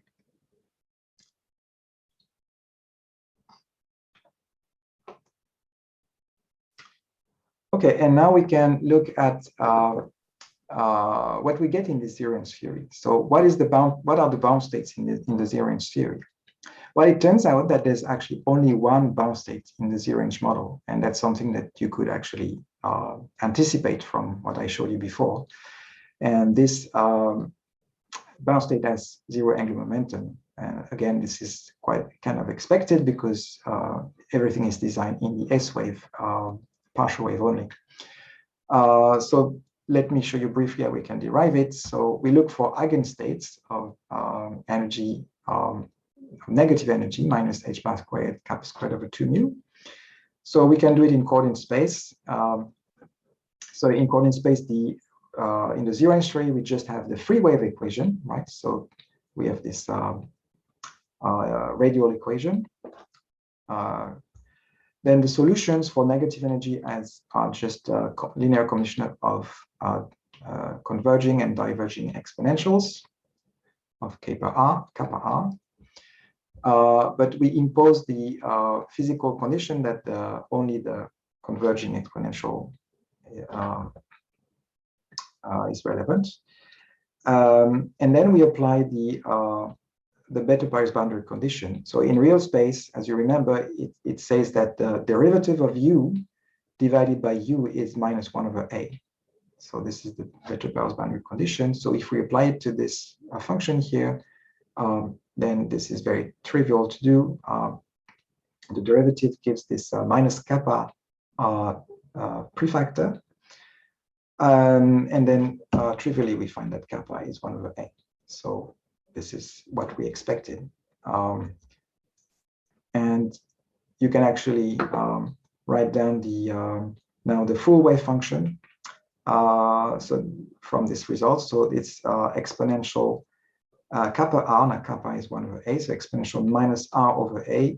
And then if you normalize this to 1 over the full volume, in volume, then you get this normalization factor. So this is the exact result in the zero-range theory. You can also do it in momentum space. Maybe I can go quickly. So again, you have the Schrödinger equation in momentum space. So as we saw, it has this form: p squared times the wave function in momentum space minus 4 pi f is equal to minus kappa squared psi. So then we obtain the form of psi is 4 pi f divided by p squared plus kappa squared. And then we apply the better Paris condition in momentum space. So that's what we saw in the previous slide. So it's given by this expression. And then, so in putting this expression into this integral here, we see that we get this integral, and everything is proportional to f. So f can be simplified. And this integral you can calculate, it actually turns out to be simply minus kappa. So again, we get the result that kappa is equal to 1 over a. So you can choose real space or momentum space. You get, of course, the same results. I should say that usually for this kind of system that are translation invariant, it is often preferred to use momentum space. That is the more natural representation. But as we will see, the coordinate space is also very instructive. So we can do both, and it's good to know how to do both representations. And again, we can find the form of the wave function for this bound state in the zero-range theory and normalize it this way. Okay, so just to summarize, the zero-range theory is very simple in the two-body case. Here I plot the spectrum obtaining the zero-range theory as a function. So this is the plus or minus the wave number here as a function of the inverse scattering length. So this is a convenient plot because then everything has the units of inverse length. And then for positive energies, we have two-body scattering continuum. And for negative energy, we only have one two-body bound state that is given by this wave function and this binding energy. And so in this plot, you see that it just corresponds to a straight line. Kappa is equal to 1/8.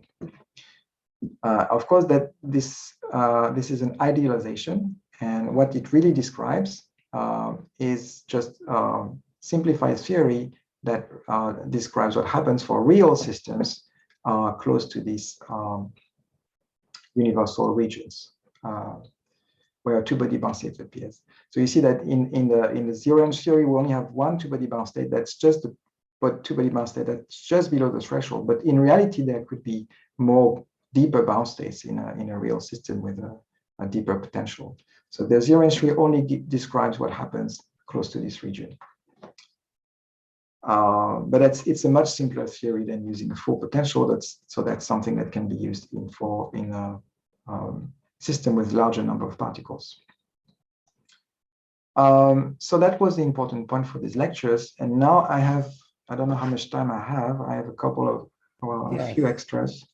Maybe we can go through a few of them. Yes. So before we go, are there questions about this general? This is the summary of this first session. No, let me see. I think there is no question so far. Only that open point of Ioannis, but we can leave for the end. Yes. Okay. Yes. Okay, so I just wanted to mention one thing that may be a bit confusing. The question is, can there be zero-range theory for repulsive forces? So far, I've been talking about attractive forces, right? That was the hypothesis from the beginning. But then you might wonder, can we also do the same with repulsive forces? For example, we have this potential like this that is purely repulsive. Well, surely enough, it does something. And then at large distance, again, the wave function is free and we have a free wave. And at low energy, this should have a scattering length. This is completely general. This is true for any potential. So is there a way to represent simply the effect of this potential at large distance by something that is localized? Maybe we can squeeze this potential to r equals 0. Well, if we try to do so, if we just use the same theory as before, we use a free wave and then we impose a zero boundary condition at r equals 0, then in order to reproduce the scattering length, we should use exactly the same boundary condition as before, right? But then if we do so, when we just end up with the same zero-range theory that we had before for attractive forces. And this zero-range theory, as we saw, it always have a two-body bound state for positive scattering lengths. And that cannot be for purely repulsive potential, right? So clearly this zero-range theory doesn't work. And you can try to think, is there an alternative zero-range theory that could be implemented for this repulsive interaction? And the answer is no. One way to convince yourself is that the scattering lengths in fact cannot be larger than b for purely repulsive interactions. And the strongest you can do is the so-called hard sphere limit. That means when this potential is actually infinite in this whole range where it is non-zero, and then it becomes 0. That's the so-called hard sphere potential. And in that case, the scattering length is equal to B, the range of this hard sphere. And if you make something softer, then you will get a smaller scattering length. Therefore, in the limit of small b, if you somehow squeeze your potential to something very, very short, the scattering length is going to vanish in that limit. So there's actually no way that, I mean, this zero-range theory is not relevant for repulsive interaction. This is just to dispel possible confusion. Right, so there's no zero-range limit, and there's no universality for these repulsive forces. At least not in the sense of zero-range universality. Now, another thing that you might, and there was some related questions, but what about other dimensions? So here I'll just briefly explain the situation for other dimensions. So what we looked at is D equals 3 dimensions, and we've seen that in a range of lengths of distances that are between the range of the interaction and 1 over k, when k is very small, then the wave function is proportional to 1 over r minus 1 over scattering length. That's what we saw. And in that case, the corresponding zero-range theory works only for attractive forces, right? That's what we saw. It doesn't work for repulsive forces. And it describes a system with large scattering lengths, much larger than the range of the interaction. And then there's always a bound state for positive scattering lengths. And this is the energy of this universal bound state. Now, in 2 dimensions, 1 dimension, you also have a similar behavior in this range. Now, the wave function becomes like the logarithm of r over some length scale, some 2D scattering length. And it also describes attractive forces with large scattering lengths, much larger than the range of the interaction. In this case, the scattering length is always positive, and there's always a bound state that is given by this universal formula. And for 1 dimension, interestingly, you can actually, you also have this kind of universal behavior in this range, and that can that's relevant for both attractive and repulsive interactions. So attractive is when the scattering length is positive, and repulsive is when the scattering length is negative. And again, you have the zero-range theory applies when the scattering length is much larger than the range of the interaction. So when the interaction is attractive, you have a 2-body bound state that is universal, like this. Again, same formula as in 3D. And the interesting point in 1D is that you don't need any so-called regularization of the potential when you want to compress the potential into some kind of zero-range potential that is proportional to a delta function. As you remember, in 3 dimension, we to construct such a potential, we had to introduce some derivatives, some complicated operator. But in 1 dimension, it's very simple. You can just squeeze it to a delta function, and that's mathematically fine.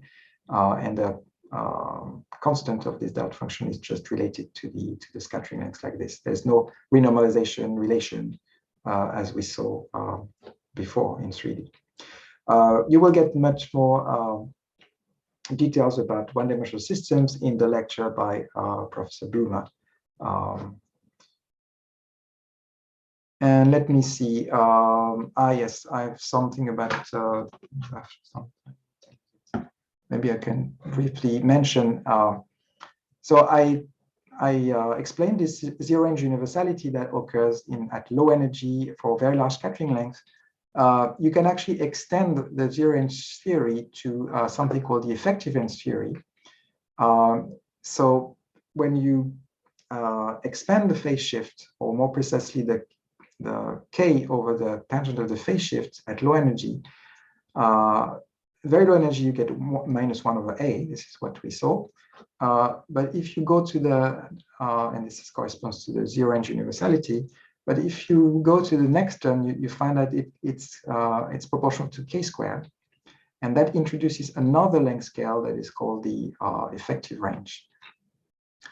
And it turns out that this is true for all short-range potentials. And if you use this expression, you see that you can parameterize the any potential with just these two lengths in a much larger range of energies and much larger range of scattering lengths. And this is, so you have a new class of universality that may be called the effective range universality, where you described any system with just two parameters. So you might think that this is great. You just have one more parameter and you can describe much wider range of energies. This is something actually that will be discussed in detail by Professor Kievsky today. And so I will not talk too much about it because he will give all the details. For example, if you use this expression and use the condition for having a bound state, you can derive the form of the bound state in terms of these two parameters of the scatterings and the effective range. And you can see the deviation from the universal zero range universal law that just depends on the scattering length. There's a deviation here that is universally determined by the effective range. But the point I want to make is that this is very useful to describe two-body systems in general, but it's a bit less relevant to systems with more than two particles. So, so that's why I will not consider this in the rest of the lecture. That's something that is good to know for two-body systems in particular. Okay, and then I have some slide on the so-called separable theory. I think I will just briefly explain the idea. So we've seen that we can use zero-range theory, that means zero-range potential or so-called contact interactions to replace the finite range potentials by something much more simple. And actually, the reason why this is simple, and we will see why it's easy to solve this equation, is not because they are zero range. It's simply because they are separable. And let me explain what I mean by separable. And in fact, we can consider potentials that are separable even though they don't have a zero range. They have a finite range. So we can have separable potential with finite range. And the idea is the following. So usually we have a local potential like this that acts on the wave function in coordinate space.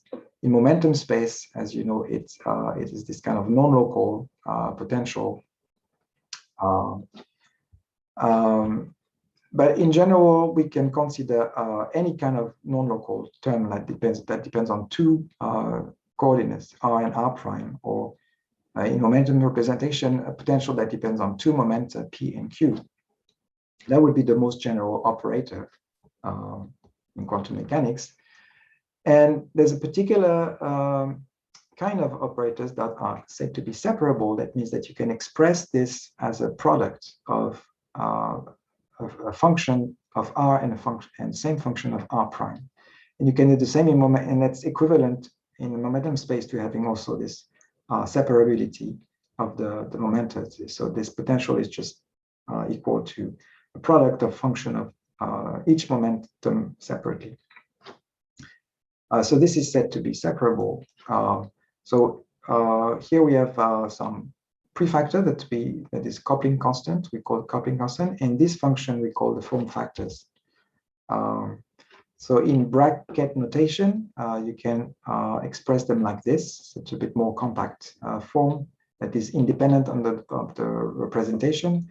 So it's just a projector. You see, you project your wave function onto a certain state phi, and with a certain coupling constant. And then this state phi is just related to these functions by this formula. And then you can see that the zero range limit is or the contact interaction is a special case when you take that the range of this separable potential goes to 0. So for example, you can use a form factor that is 1 for small momenta, smaller than a certain cutoff lambda, or 0 and 0 otherwise. And then you can do the calculation with the separable potential and take the limit when lambda goes to 0. And again, this potential is very easy to solve because it's separable. So usually so you see there's some arbitrary choice of g and phi. So to make a definite choice, we can normalize the phi such that it is equal to 1. And then the potential is described at low energy by the complex constant G. And maybe I will skip this. This is just to show you that it's very easy to solve these potentials, these several potentials.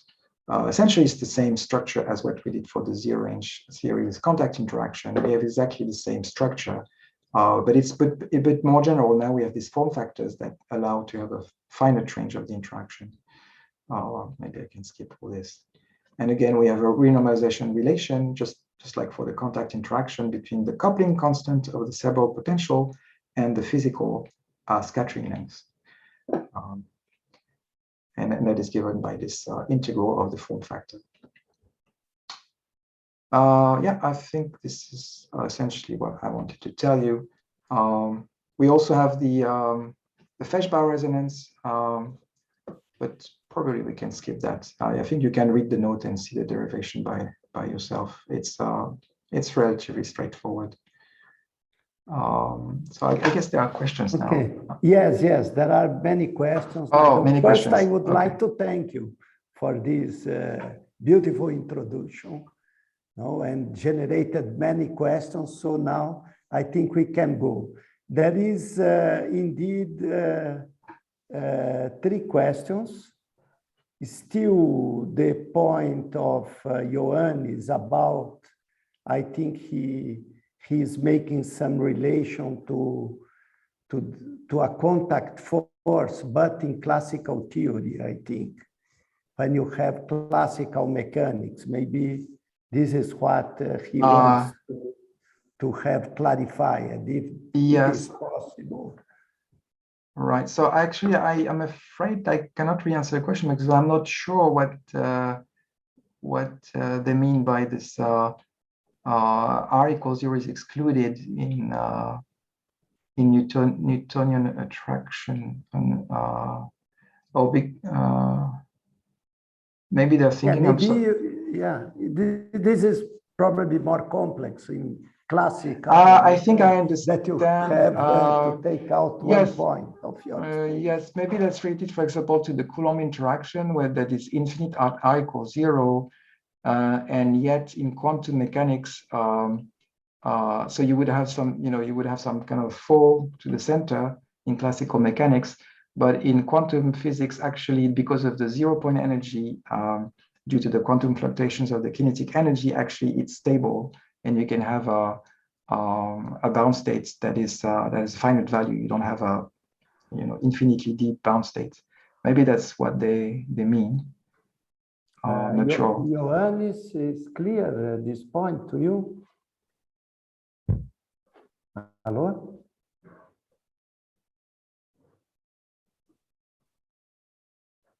Okay.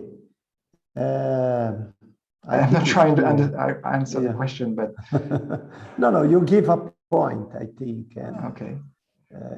There is now Lorenzo. He's asking about universality. P wave, yes. On P wave and this super Efimov that was commented by Daniel. Oh, super Efimov. Okay, I'm not there yet. I haven't done the Efimov theory yet, so maybe we can postpone this for when we do the Efimov theory. I can answer about P wave. Indeed, yes, that's true. Yes, okay. So at first sight, there's no P wave universality if you follow that what we did for the S wave, because if you wanted to have some kind of to reach this kind of scale invariant where you have no length scale, in the P wave you always have the effective range is important. So I showed you the effective range theory, where we have first the scattering length and then the effective range. In P wave, we also have the scattering volume. That is the first term. And then the next term is we also have something that is like the effective range for P wave. And this is important. For example, if you want to describe the two-body bound state, it is not expressed just in terms of the scattering volume. It also depends on the effective range. So the effective range is really important pure interactions. And if you wanted to have some kind of universal a theory that is scale invariant that would lead to the Efimov effect I'm going to discuss, then you would need to have both these two lengths to disappear. And in principle, that's not possible. But there are interesting things with p-wave interaction as well. I will not discuss them, or maybe I can come back to this point when in the next lecture when I discuss the Efimov effect. Maybe I can mention a little bit about the super Efimov effect, if you're interested. Okay. There is the question by Eloisa Quest. Yes, the super Efimov effect. Yes. Is an example of what you're asking, namely, the Efimov effect in 2D acquired for Fermionic system. Yes.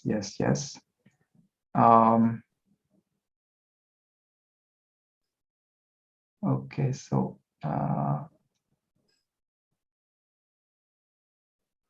then there is the question by Eloisa. Can you see, Pascal? Yes, I think my questions are very basic, but how do we calculate B for a general potential? And also, could you suggest some further reading about how to define potential range? Yes, that's right. Yes, I was very vague about how do we define B. Actually, it's not so easy to define B in general. There are many textbooks where they assume that the potential is really zero from a certain distance, so then B is well defined.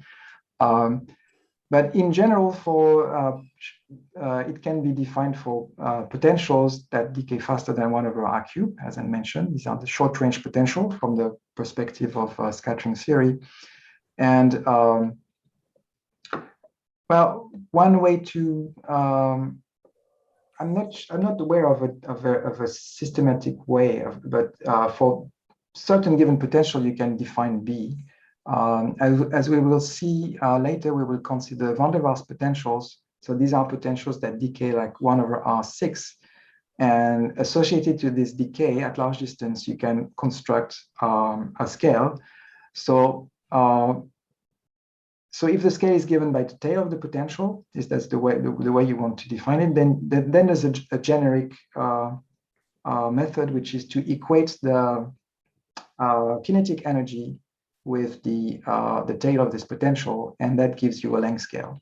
So in the case of van der Waals interaction, for example, that gives you a length scale that is called the van der Waals length. That's what we'll see when we look at van der Waals interactions. So yeah, that's maybe the best answer to your question. And as for the references, essentially this is discussed in the textbooks, standard textbooks like Newton or whatnot.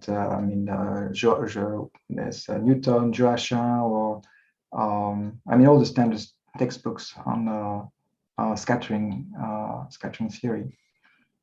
Newton especially has all the mathematical details. So if that's what you're interested in, I think it's discussed in details. R.G. Newton. And then, okay, super Efimov would be very interesting, but only if there is time. Okay, well, we'll see. Maybe during the next session, if I have time, I can mention that. Okay, so there is any more questions to Pascal? I know that should be late for you now. Has a long day. It's okay. Okay. So, Pascal, I have to thank you in the name of the audience and the organizers by the beautiful lecture that you introduced, the many important points that both Alejandro and Dorte certainly will continue to do. Oh, yes. So thank you very much. And thank you. We see you tomorrow at the same time. Yes. Thank you. Thank you. Thank you. Goodbye. Okay, so we are back at 1 o'clock in São Paulo time. So we have 1 hour and 45 minutes. Okay, so see you there with the lecture by Professor Alejandro Kievsky.